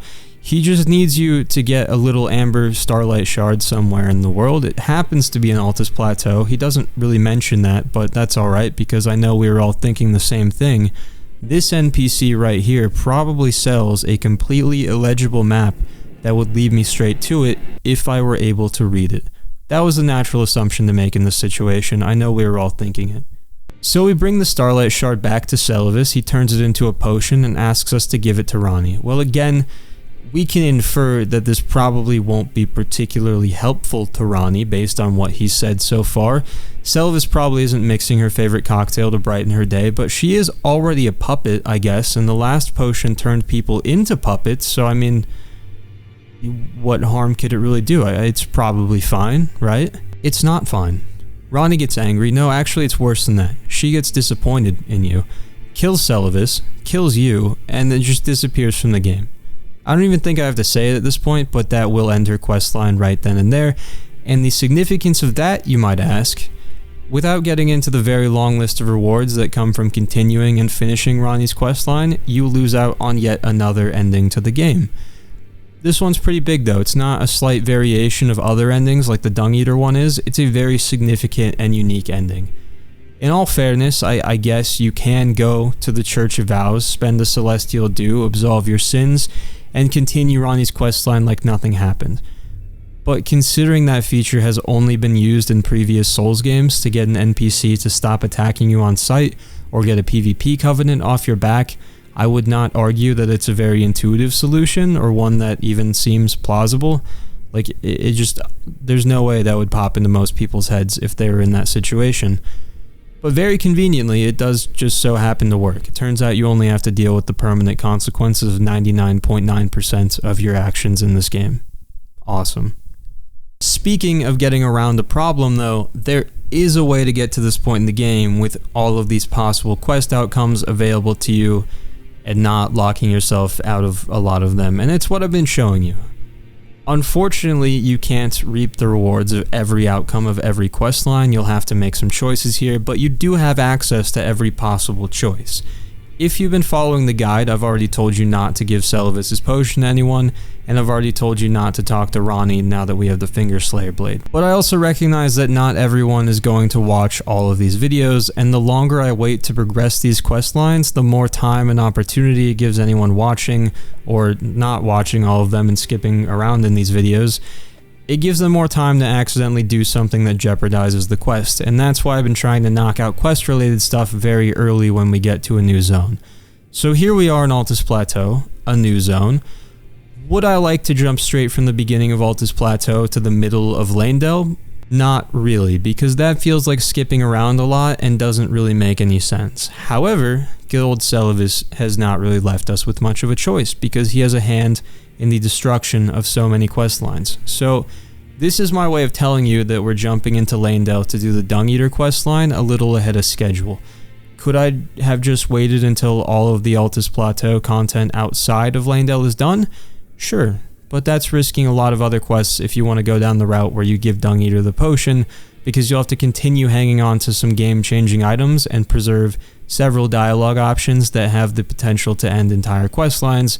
And I don't even want to hear that this doesn't matter, since you could just avoid those issues with a little self-control, because if humans had any self-control at all, things like double stuff Oreos wouldn't exist. I rest my case. And if you don't want to give Dung Eater the potion, you could have just given it to Nepheli or Gideon days, weeks, maybe even months ago. I don't know how quickly you're playing the game or how long it's taken me to make these videos. I probably wrote this episode long before it was ever recorded, but I set out with a promise, and that was to show you how to complete every possible questline, and I told myself that I was going to walk you through the game in a way that makes sense. So if I'm going to break that rule, run ahead, do things in a weird order, all to prevent anyone who follows this guide from accidentally progressing a quest the wrong way because I waited too long to stop them, then I thought it deserved some explanation.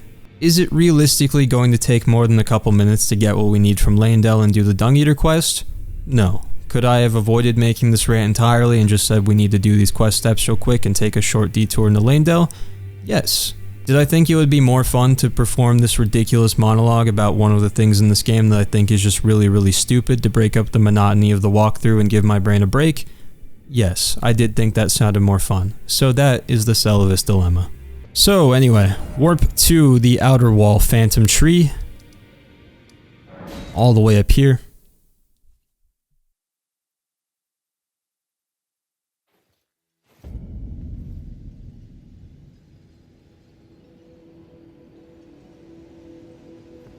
And once again, we're going to ignore this giant staircase because there's a gargoyle and we don't want to deal with that, trust me. So stick to the left.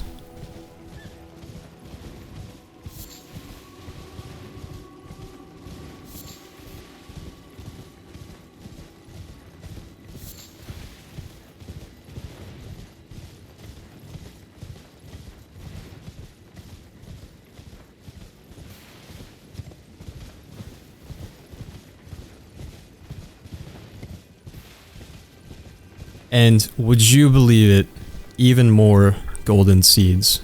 2 of them, in fact. And then run up here, and on the left is going to be a teardrop scarab. This is another one that's going to teleport away, so... Oh, we got it. Hell yeah. If it teleports away and you can't find it, do the same trick we did earlier. Just sit right here, save and quit the game, and he'll respawn in his original position. And you can just spawn camp him.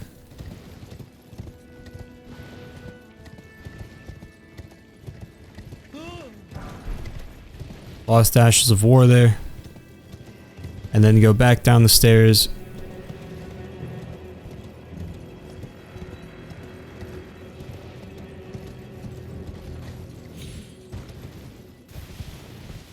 Over here to the right.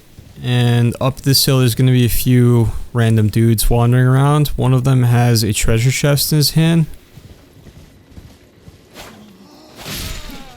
Kill him, get a golden rune 12, and then backtrack to the tree.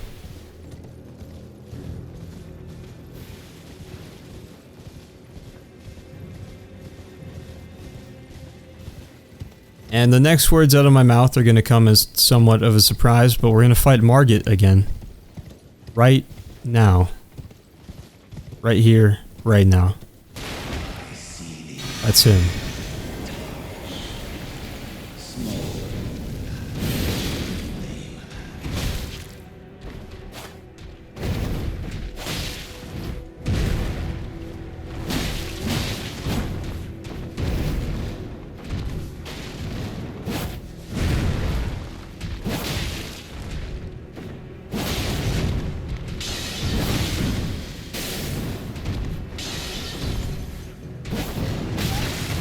I missed that pretty bad.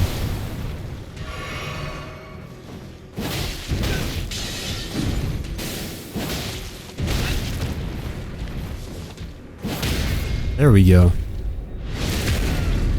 I was getting very, very greedy for that stagger to finally happen.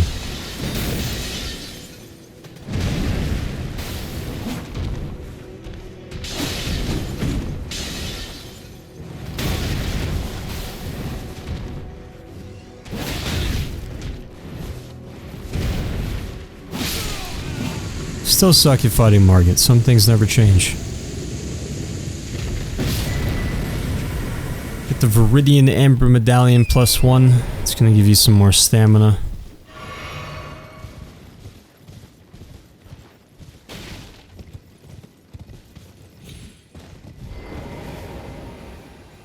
Top of the hill, we get another Grace.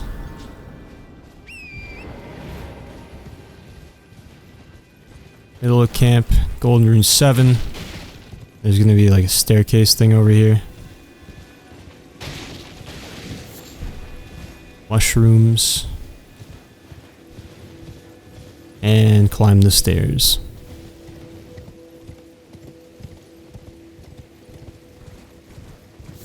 The top, just follow this path around to the left. Keep moving so the skeletons don't cause a problem. Smithing Stone 5. Gonna hop up this way to avoid the skeletons once again. And Grease.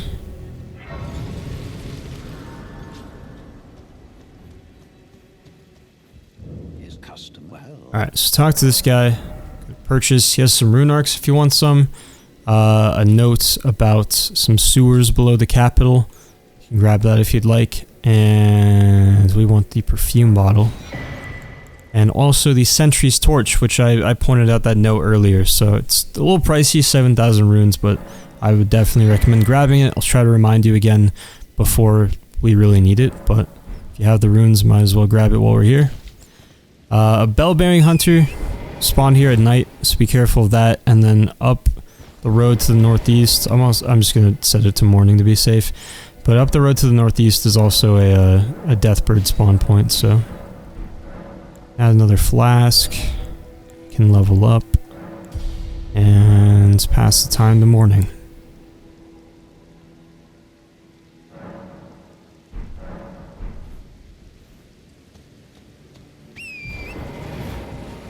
Alright, so hop back on this path here.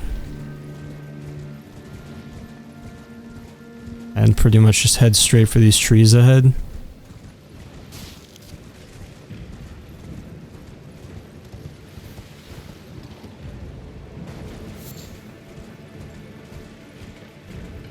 Find this path going down the next hill. It's gonna fork right here, take the right path.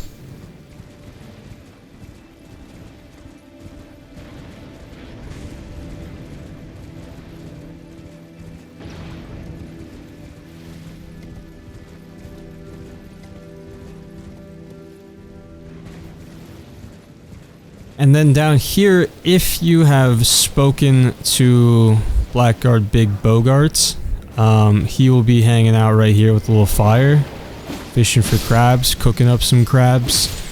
If you have not bought prawns from him yet, he'll still be back at Boil Prawn Shack, way back in Liurnia right here. So I mentioned earlier when we first encountered this guy that you can technically save him, keep him alive, but you basically do that by ignoring his questline. His sort of scripted outcome is that he dies at the end, and the only way to prevent that is to basically not buy prawns from him and take care of Dung Eater first. So, if you want to keep him alive, you can still do that, but for the purposes of kind of showing everything, I'm going to go back to Boiled Prawn Shack and talk to him.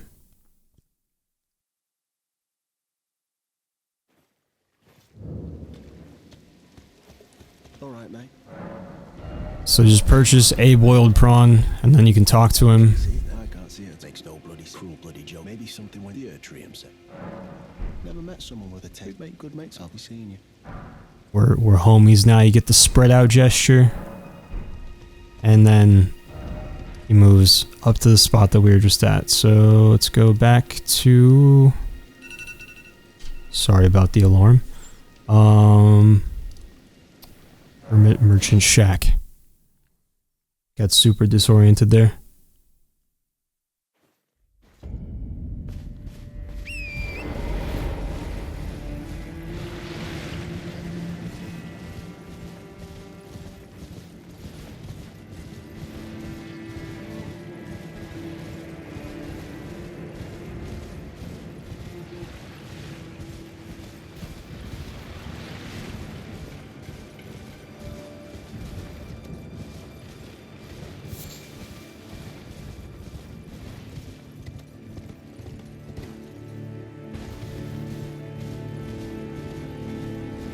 The nice part is this is one of the most aesthetically pleasing areas in the entire game, so can't complain about walking through here twice.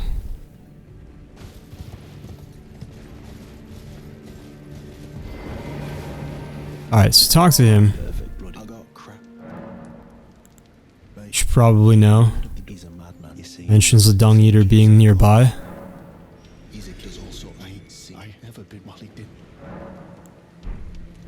Make sure you do it twice, and then hop up on Torrent.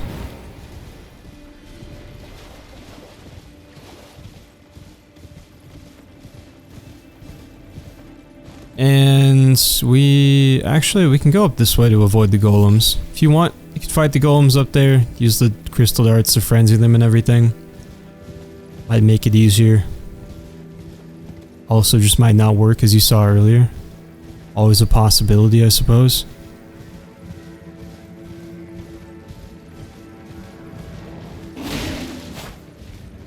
I'm gonna take out these two small bears. And then over here,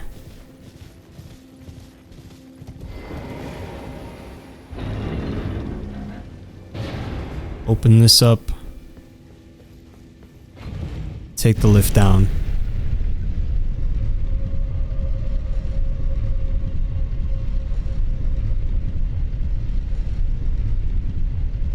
This is a Oriza Hero's Grave. We will be back here to actually clear the area in the future, so might as well just grab this grace while we're here. But the real reason we're here is because there's a really easy couple of smithing stone 6s nearby, which are essential because basically they might not seem like a big deal, but there's a field boss in Altus Plateau that drops 5 of them. So with these 2 here plus those 5, that's 7, plus 3 we picked up in Redmane Castle and Caelid, that's 10, and then 3 more from the sealed tunnel in Altus Plateau as well. So that should give you enough smithing stone 6s to get up to the smithing stone 7 tier. But they're locked away in the statues, so we gotta go aggro this rune bear over here.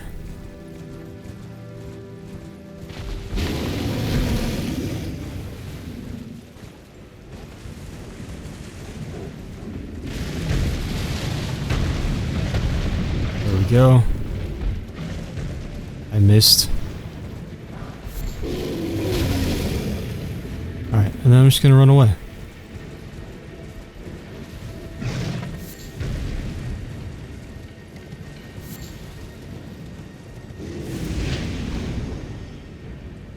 I really hope that bears can't use the elevator there. Alright, so up here again with the golems. Should be able to pretty much just run past them. More than can be said about this enemy. So this is your worst nightmare, quite frankly. This is the Draconic Tree Sentinel. Luckily, there's a pretty simple and reliable cheese with this guy involving Poison Mist, which, need I remind you, only requires 12 faith to cast. Basically, you can just sneak up behind him, either by circling around him while crouched, or if you really wanted to for some reason, I suppose you could run up to the fog behind him and save and quit to reset him. But once you're behind him and hidden, just go ahead and cast Poison Mist a couple of times, and it will slowly, and I mean slowly, melt his health bar away.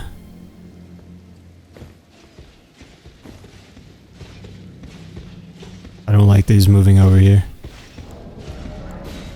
I'm gonna reset him. Maybe you're supposed to circle around his left side, I can't remember. This is like the only time I have ever just conveniently had Poison Mist on my character while I was here. Usually I just do this the hard way. Stop that. One more time.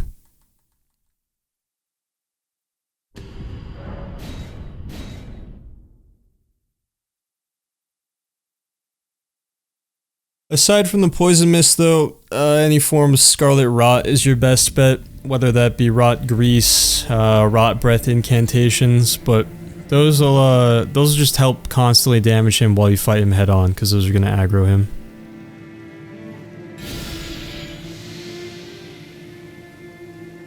There we go. You might have to allocate some more flasks to Cerulean to have enough FP to cast this multiple times, depending on how much FP you have, I suppose.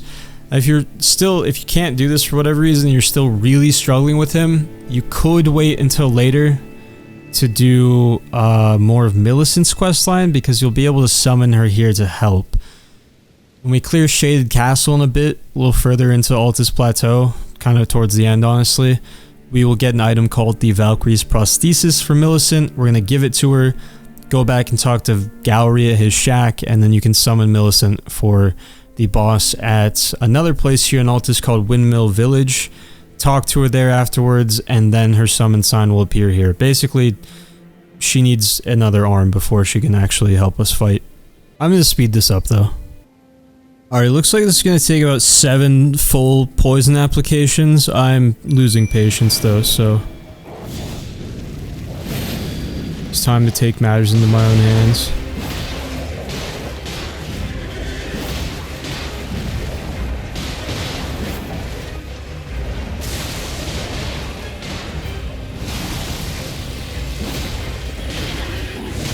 That thing does a whole lot of damage. Don't get hit by it.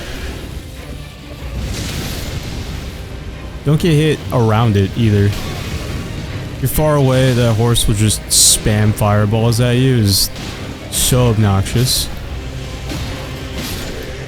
Anyway, it's dead. It's fine now. So once he dies, Fog Gate will dispel. You get the Dragon Great Claw and the Dragon Claw Shield. Both super cool and unfortunately don't fit into my build right now. Grab the Capital Ramparts Grace and then run inside.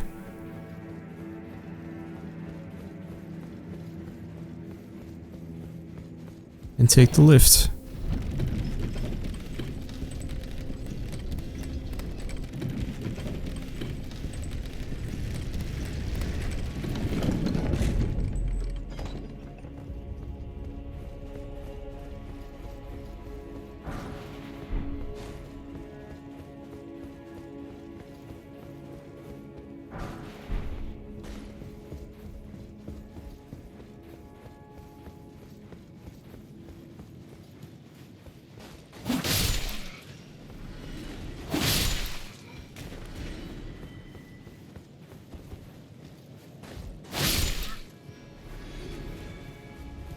And we get another grace here.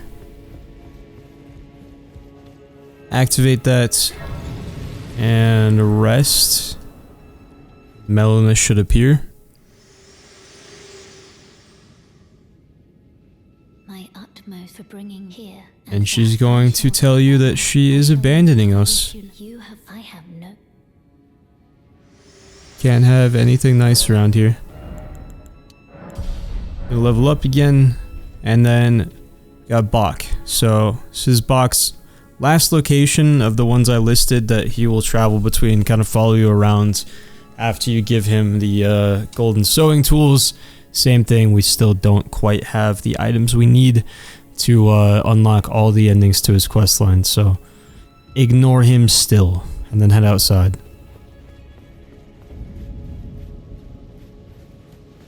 Now, I generally consider myself to be a pretty grounded person, but something about these things makes me just so murdery. I cannot stop slaughtering them. It's so satisfying.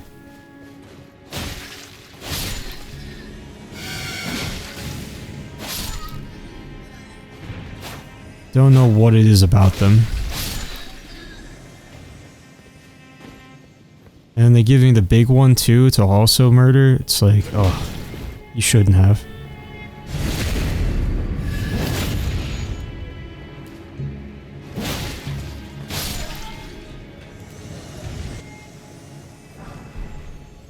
Golden Rune 10, and then we're gonna rush this gargoyle down here.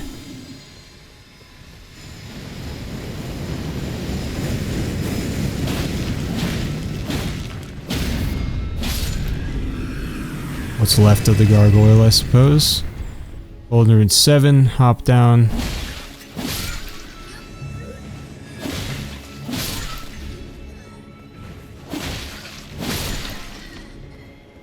And we're just gonna duck over here to the right and take the lift down.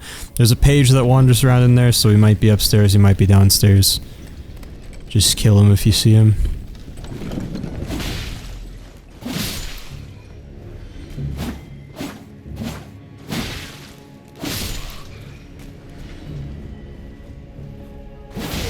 Perfumer here.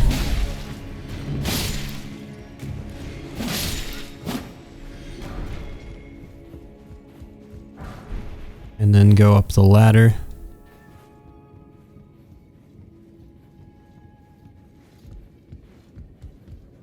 And upstairs.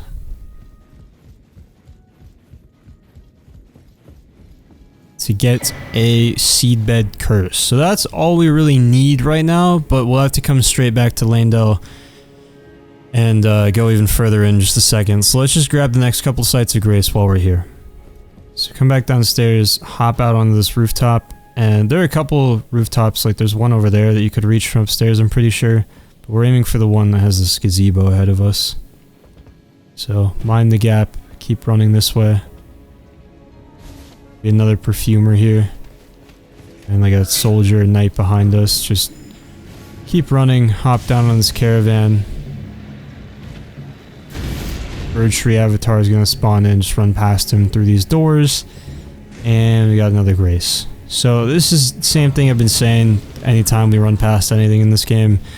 If you want to grab the items, by all means, go ahead. I'm going to leave them there just so that, you know, I need them as reference points to keep track of where I am in my notes when we actually clear the area later. So some stuff I picked up here, but a lot of it I'm just going to leave alone. Run past that guy and start climbing up this dragon's wing.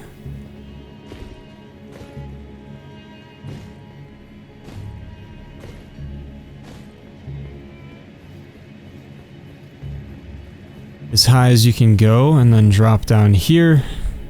Rune arc you can grab.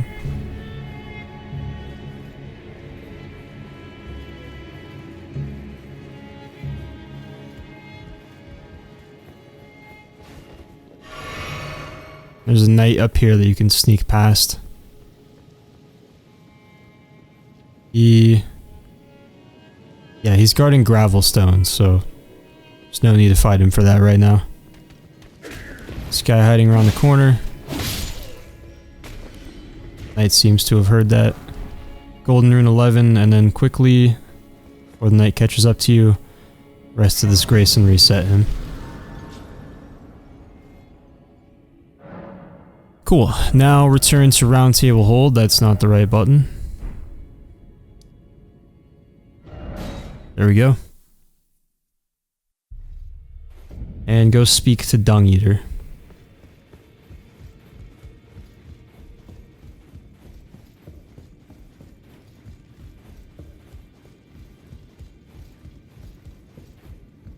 Talk to him until he gives you the sewer jail key.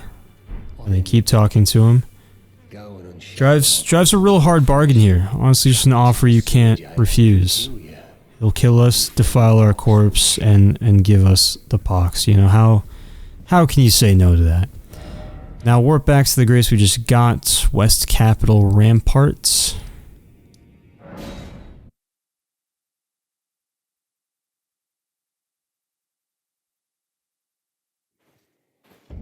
And we're going to backtrack a little bit.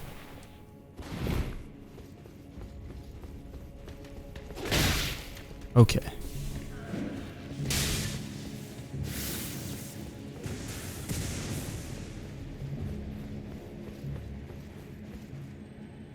Drop down here.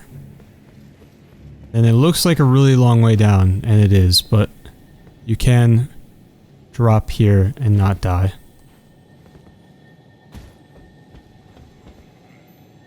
There's going to be a teardrop scarab here.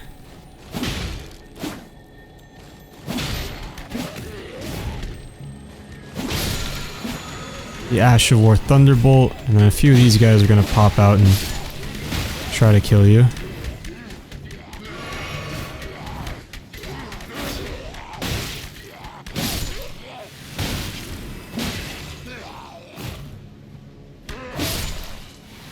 No stamina. Alright. Over here by this ledge to the southwest, Smithing Stone 5, and then the opposite corner there's going to be this well that we can hop down. Another item there. Jump down in here. Grab the rune arc, grab the butterflies, and then open this cell door. Or just gate, I guess.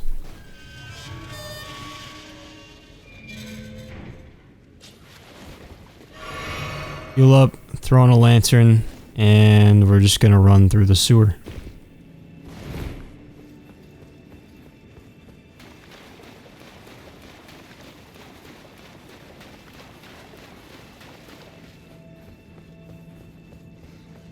Past all the rats. Now go, well, first I guess I forgot about this door. Got lost again already.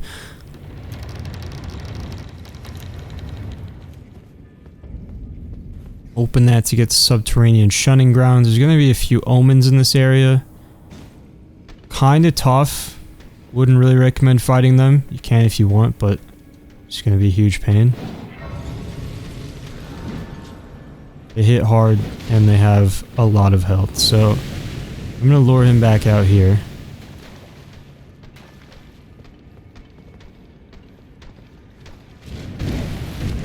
And then see if we can rest. Perfect. I guess that's actually totally unnecessary because we're just going to keep running past them anyway, but if you needed to rest, that's how I'd go about doing that. This guy is going to come over here, stand next to his blood-soaked Manchet's mask. I don't know how to pronounce that first word, but that's fine. Drop down to the short end of the sewer, preserving boluses. And then run all the way to the other end. And this is where you want to swing wide to this corner off to the left, because a huge cloud of poison will come out. Just give it a second and then go in. It'll pretty much instantly poison you if you just get hit in the face by that, so.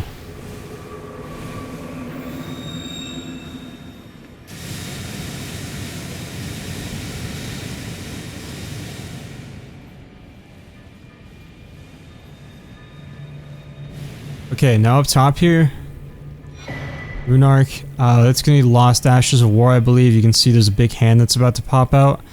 We're just going to run past. Okay, it's not what we're going to do apparently. Open the gate, get inside. They can't follow you in. And speak to Dung Eater. Tell him to leave his jail. Alright, cool. Now then, this crawling hand here, this big one, it will guarantee drop a Somber Smithing Stone 7 the first time you kill it. Now, after that, you can still farm them for more Somber Smithing Stone 7s. The drop rate is not amazing, but for such a valuable drop, it's really not that bad. The caveat is that they'll stop spawning if we continue Dung Eater's questline. So if you have any gear that needs Somber Smithing Stones, it's probably worth farming them if you need more than one. There will be more ways to get Somber Smithing Stone 7s later in the game. It's not like a crazy, super rare item that you have to worry about. It's just that the first one, like getting through the Somber Smithing Stone 7 tier, for whatever reason, is just like the one in the game that you just can't get very easily right off the bat.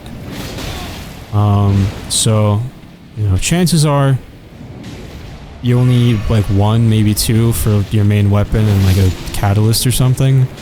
But once you break through that, or if you need to farm up a couple here to break through that wall, Somber Smithing Stone 7s, and by all means do that.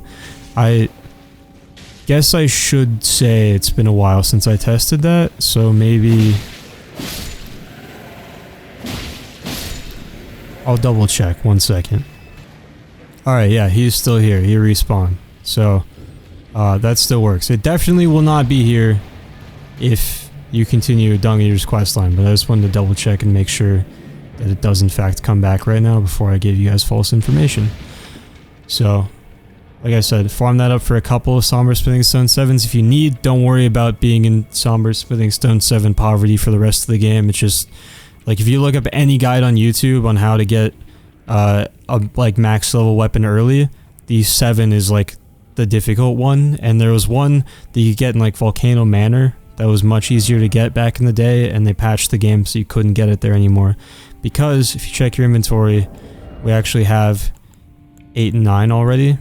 So now all you people using Somber Smithing Stone weapons can get it all the way up to +9. So there had to be some kind of roadblock in there to prevent people, I think, from just getting a nearly maxed out weapon like immediately when the game starts. So anyways, now that we've done that, go back to Roundtable Hold. I hit the wrong button again.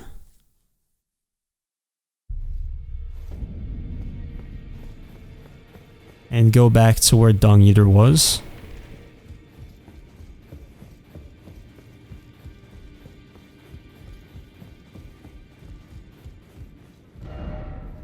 I'll defile you next. Come to the outer moat. So the moat he's talking about is where we just met Blackguard Big Boggart. So warp to Capital Rampart would probably be fastest. Now that we have that.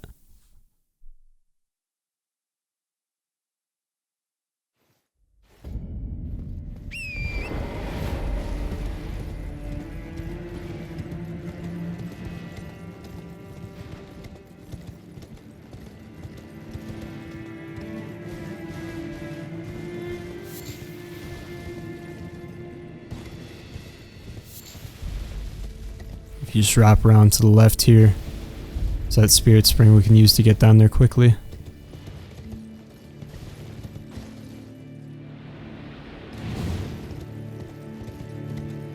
Drop down again. Alright, so there's a big crab in the middle of the pond that you'll want to kill before doing anything else here so that it doesn't get in the way. If you didn't buy boiled prawns from Boggart back in Liurnia, then Dung Eater's basically just gonna invade you right when you get here, right when you get to this moat. So, if that's the case, I would just avoid bringing him over to where the crab is here.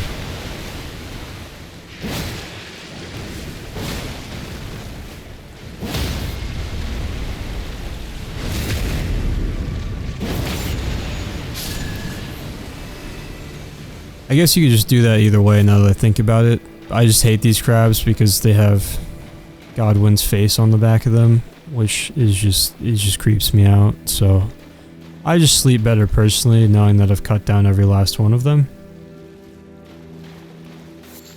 Anyway, if Boggart is here and Dung Eater hasn't invaded yet, talk to him. And then save and quit the game, reload the area however you want.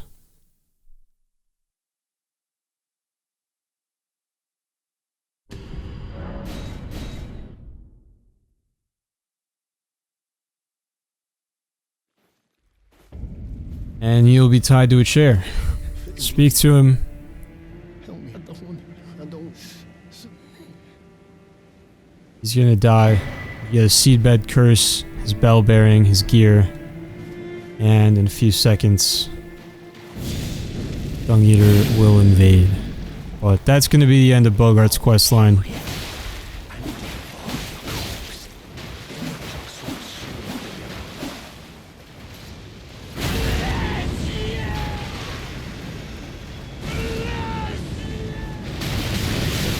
Ow.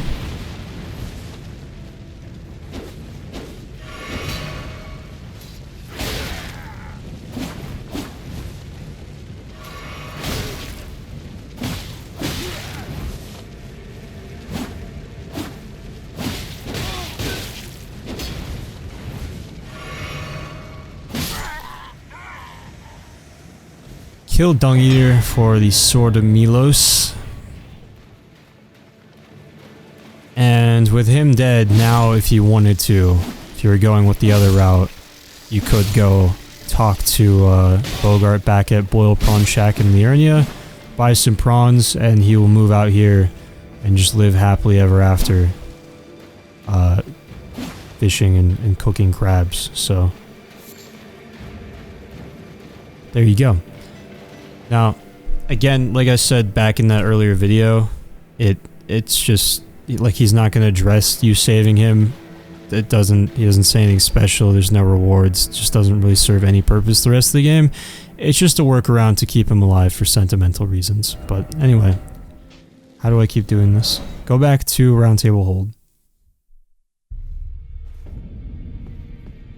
Talk to Dung Eater again.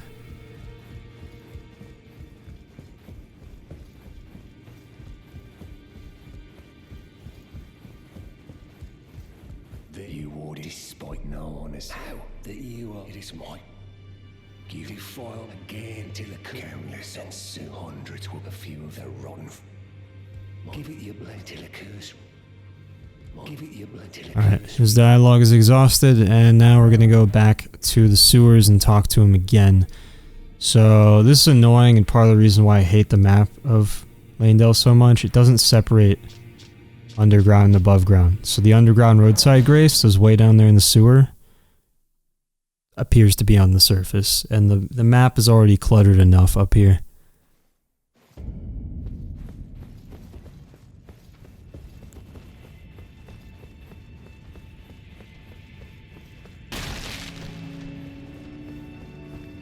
Drop down the grade again, turn left.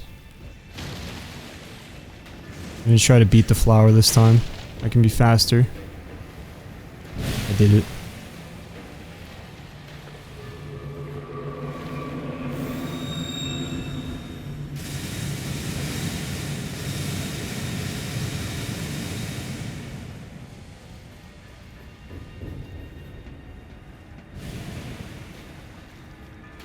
As you can see, the hands are now gone, so that's why you want to farm up those smithing stones earlier if you want them. So now talk to him. And you're going to have the option of giving him the Seedbed Curse or administering Seluvis's Potion. At this point, Dung Eater's questline is mostly done. The only thing left to do if you want to finish it and gain access to the Blessing of Despair ending is to give him 5 Seedbed Curses, which in total there are 6 in the game, and all but one of them are just scattered around the world and can be looted when you find them. The exception is the one you get from completing Boggart's questline as we just did. So that means that you can still finish Dung Eater's questline even if you wanted to save Boggart. More importantly though, we have progressed Dung Eater's questline to the point where we can now continue all the other options that are being held up by Seluvis's Potion. So I'm going to give him a Seedbed Curse, skip through that. And then, yeah, you'll just have to keep coming back down here to give them to him, so. Now then, as I explained in the whole Seluvis Dilemma rant, I'm going to go over it again in a more concise and less insane way, since that was mostly for entertainment purposes. There are 3 people you can give Seluvis's potion to, and they are Dung Eater, Nepheli, and Gideon. There are pros and cons to each of the options, and I will go over them right now. If you give the potion to Dung Eater here, he will turn into a puppet, and you will be able to get his Spirit Ash summon. The consequences are that his questline will end here, and you will not get the rewards for completing it, which are the Mending Rune of the Fell Curse that unlocks the Blessing of Despair ending, aka the Dung Eater ending, and also his armor, the Omen set. So if you want to give him the potion, but you also want his armor, you can actually just give him the potion here, wait a second until he loses consciousness, and then kill him, and that'll allow you to get both. If you give the potion to Nepheli, she will turn into a puppet, which unlocks her Spirit Ashes, and again, ends her questline. Missing out on the end of her questline means you will not get 2 Ancient Dragon Smithing Stones, the final tier of Smithing Stone needed to upgrade a regular weapon to max level. I do want to remind you that there is a separate Somber Ancient Dragon Smithing Stone, which maxes out weapons that takes Somber Smithing Stones to upgrade, so that might not be a big deal to you if you miss the regular one, if you're mostly using unique Somber weapons. Finally, giving the potion to Gideon will result in him disposing of it, and nobody's questlines will be affected aside from obviously progressing to the next step in Seluvis's questline, because that just requires that you do something with the potion. The downside is that you cannot get the spirit summons of Dung Eater or Nepheli if you give it to Gideon. And lastly, just to be clear, if you follow this guide for future playthroughs and know that you don't want to give Dung Eater the potion, you can give it to Nepheli or Gideon as soon as you're able to. There's no need to wait until Leyndell and rush the Dung Eater questline. I only did that just now in this walkthrough to open every possible avenue for Seluvis's quest and put you guys in a position where you can just choose from all the options at once, whichever one that you want to do. So I'm going to give it to Gideon since it is of the least consequence, and we'll go back to Round Table Hold to do that.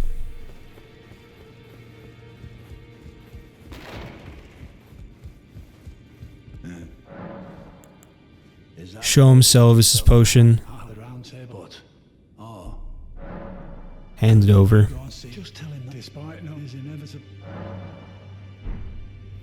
And there we go. Now warp to Ranni's Rise.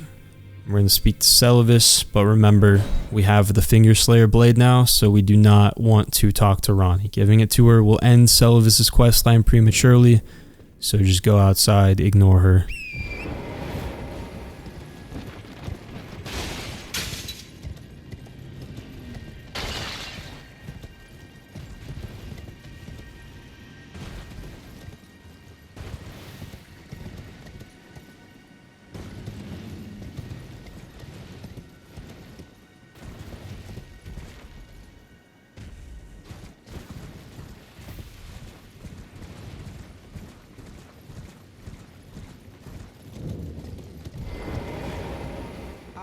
Well done. Very well. Knowledge of the... I doubt, if you put your mind...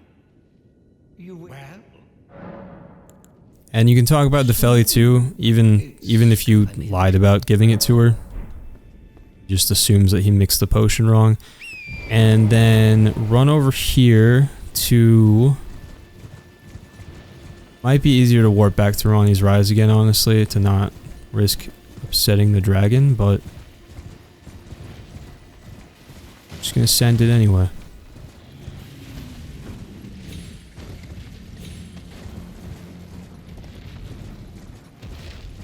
You have to get pretty close to the dragon to upset it, honestly, so...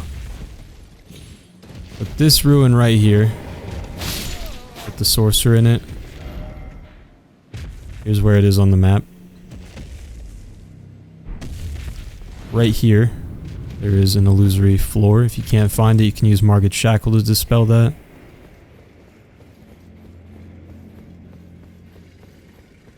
Run back here. Seluvis's puppet, do not touch. Make sure you interact with that message. There's another illusory wall right here. and there's going to be this like Selen puppet right here, and then also in this room is going to be a puppet of whoever you gave Seluvis's potion to, either Nepheli or Dung Eater. There won't be anyone if you did not give it, or if you gave it to Gideon like I did. We'll go back to the surface and we're gonna go find Seluvis again.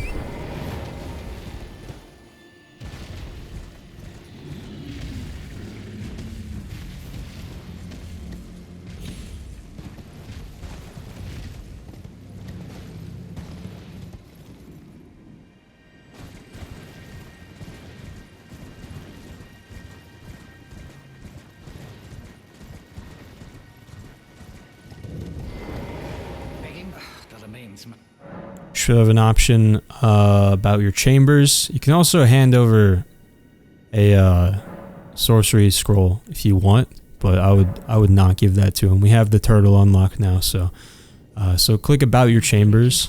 Your officiousness, fine and well. You tricked me, I believe that you yearn. Well, but perhaps now.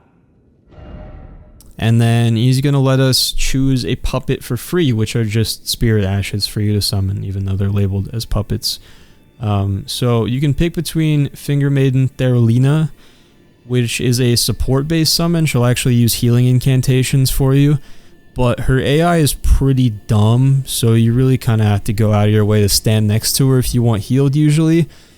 However, her offense consists of holy water pots, which actually makes her a great option for helping out with death birds and deathrite birds, since those just demolish them. And actually on that note, her AoE heals can also be nice for dealing with revenants as well, since they just get destroyed by healing incantations. And the other option is Jar White, who is a man with a jar on his head that dreamt of becoming the human soup that's inside of the warrior jars like Alexander. And the jars told him he wasn't ready yet, so now he runs around naked with a jar on his head and just throws an endless supply of throwing pots of all kinds to prove himself worthy. Honestly, I love this guy. You can buy whichever one you didn't get for free by trading Starlight Shards. If you want them both, I would definitely take Jar White first, because he costs 3 shards to buy and Therolina only costs 2 shards. So now once you have that, either one, we need Seluvis to get a new dialogue option saying, I want a new puppet, because buying a second puppet is the trigger for him telling you about his plan to betray Ranni. Now this can be kind of finicky, but there are 2 things you want to make sure to do. First of all, reload the area. For me, I like to completely leave the area, like go somewhere just not even in Liurnia. So I'm going to go back to Round Table Hold and then warp back to Ranni's Rise. And the other thing you want to do to make sure this works if you're having trouble with it is to have some Starlight Shards in your inventory. I've heard both of those things being a factor. You can also just try saving and quitting to reload the game. That never really works for me though. Now Starlight Shards are those things that you can get usually at the base of those like stone kind of half bowl things that you usually find on like the edge of a cliff or something. What's that sound? Creepy sound. Alright, but like there's one... Yeah, one of those bowls you can see up there, right above my character. The things that look like that. There's usually a Starlight Shard at the base of those, so that's where you'll get most of them. There's only 21 in the game, to my knowledge. There's nowhere to farm for them, and 10 of them come from the end of Ranni's questline, so kind of a pain. Alright, he did not... Didn't work. I'm going to try saving and quitting as well.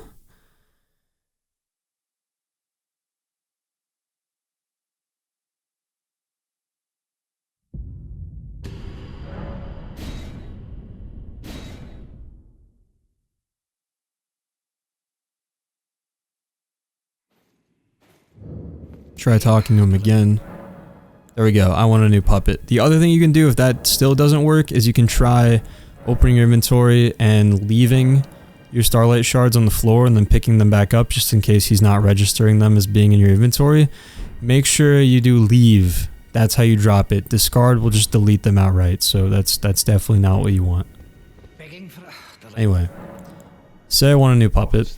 Quite the key. But I'm afraid I can hardly. And you will now have access to Seluvis's puppet shop. So here you can buy the other puppet that you didn't get for free. Like I said here, Jarwhite's a bit more expensive, so take him for free and then buy their Alina afterwards. So I'm going to do that. Now, if you gave Nepheli the potion earlier, then you can get the Dolores the Sleeping Arrow puppet here. And you'll get Nepheli's puppet at the end of this quest line. Or if you gave Dung Eater the potion, you can just buy Dung Eater's puppet right now and then get Dolores at the end of the quest line.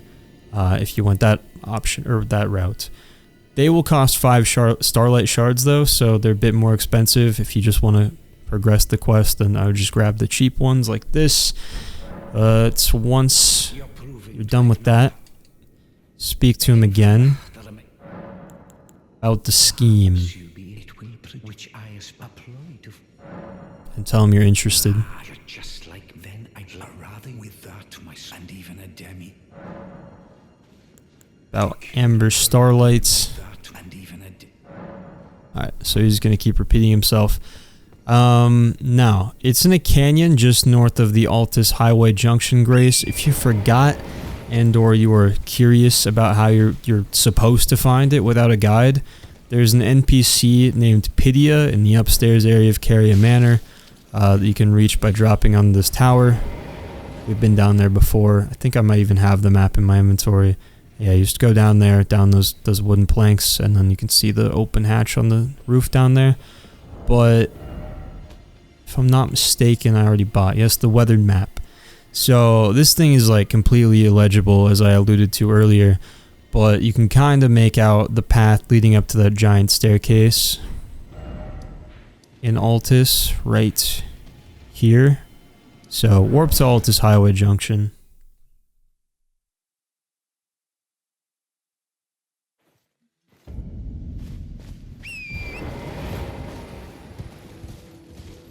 And go over this way.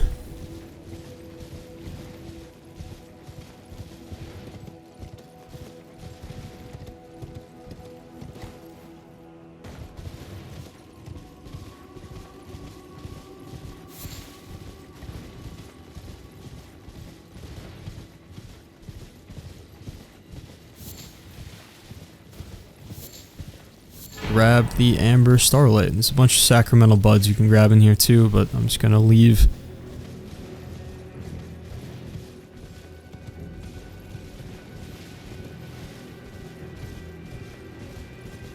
And whenever you can, warp back to Ranni's Rise.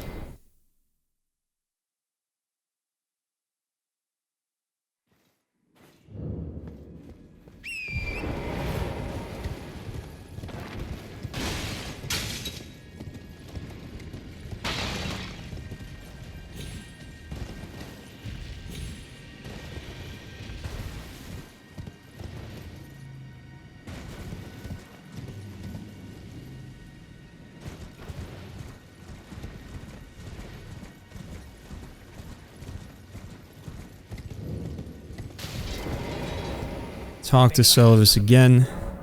Give him the Amber Starlights. And he'll give you the Magic Scorpion Charm. Increases your magic damage, makes you take more damage from magic. And then reload the game. And at this point, Seluvis' questline is pretty much coming to an end.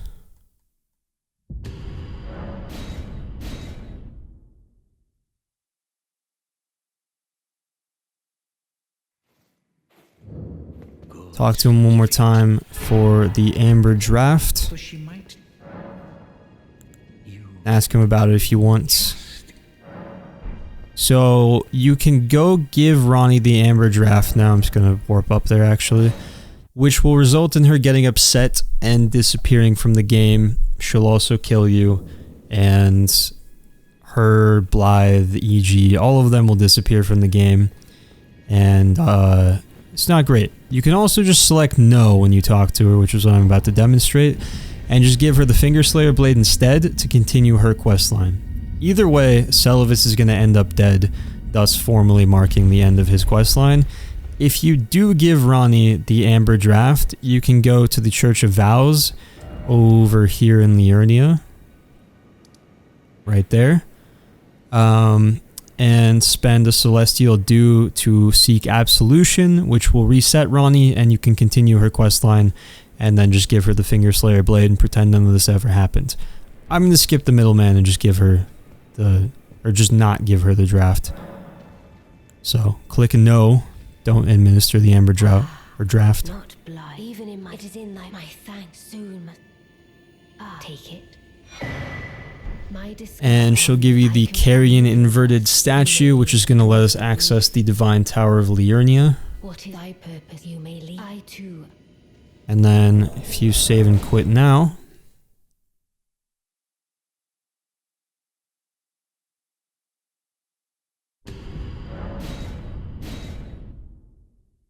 Lots of reloading the game. Ranni will be gone and a new grace will appear in her chambers, just in time for us to never need to come back here. Thank you so much, Miyazaki. So, from here, go back down to Seluvis.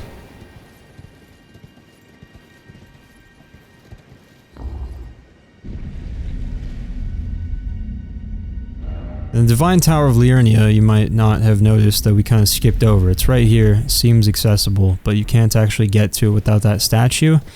And if you recall back when we beat Rennala, I mentioned that her Great Rune's kind of weird and that you don't have to actually activate it, you just get it. The Great Rune of the Unborn, and you don't even have to equip it or pop a rune arc to use it. It just, all it does is let you respec your character without turning your brain into soup, which would normally happen according to the lore. So... there's something else at the top of the Divine Tower of Liurnia, which we will get eventually. But we come back down here to Seluvis. You will find that he's dead. Get his bell bearing, his armor sets. And you can interact with him and still have access to his puppet shop. So that's the end of Seluvis' questline. You can come back here if you have one of those other puppets that you couldn't afford yet, and you can get it at any time, no worries. And you can bring the bell bearing back to the Twin Maiden Husks at Round Table Hold. Now that he's dead, we can head down to see the end of Pydia as well. Notice I did not say Pydia's questline, I said the end of Pydia, and it is glorious. So you're going to hear him once you get over here yelling, begging for mercy.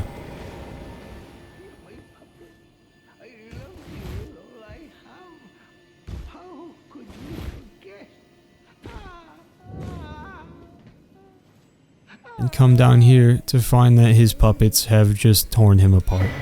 So you get his bell bearing and the Dolores, the sleeping arrow puppets, if you didn't get it earlier, or if you did, then he would have the Nepheli puppet instead. So there you go. That's the end of Pydia and Seluvis.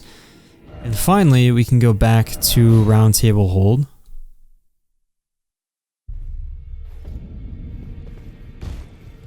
Run downstairs next to Hugh.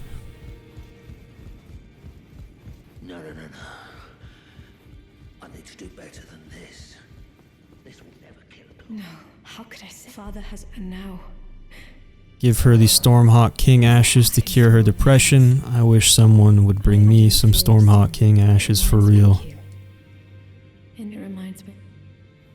Alright, and that's pretty much the last step of Nepheli's questline, but we have to finish Leyndell before she moves on to her final location, and we can officially call it complete and get all the final rewards. Now warp back to Ranni's Rise one more time.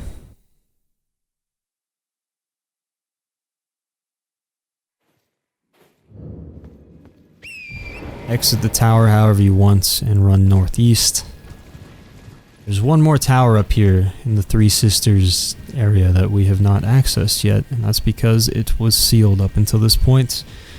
But after completing that last step of Ranni's questline, not the last step of her entire questline, but the previous, most recent step, the seal will unlock.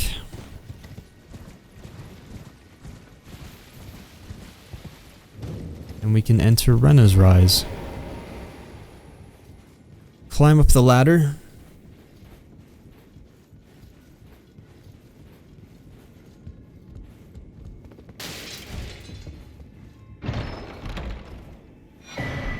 open that chest for the Snow Witch sets, and then keep going all the way to the top of the tower to find a waygate. Take that to travel to Ainsel River Main, which is another section of Ainsel River that we could not access before, but we have been to Ainsel River before, down in this area. So that is where I'm going to call it for this video. That was a long one, but we got a lot done, so good stuff. Hopefully all the questline stuff made sense and you were able to pick the outcomes to those questlines that you were wanting and feel like you're in good shape to continue what questlines are left. But like I said, that's going to do it for this one. Thank you for watching, and I'll see you in the next episode. Have a good one.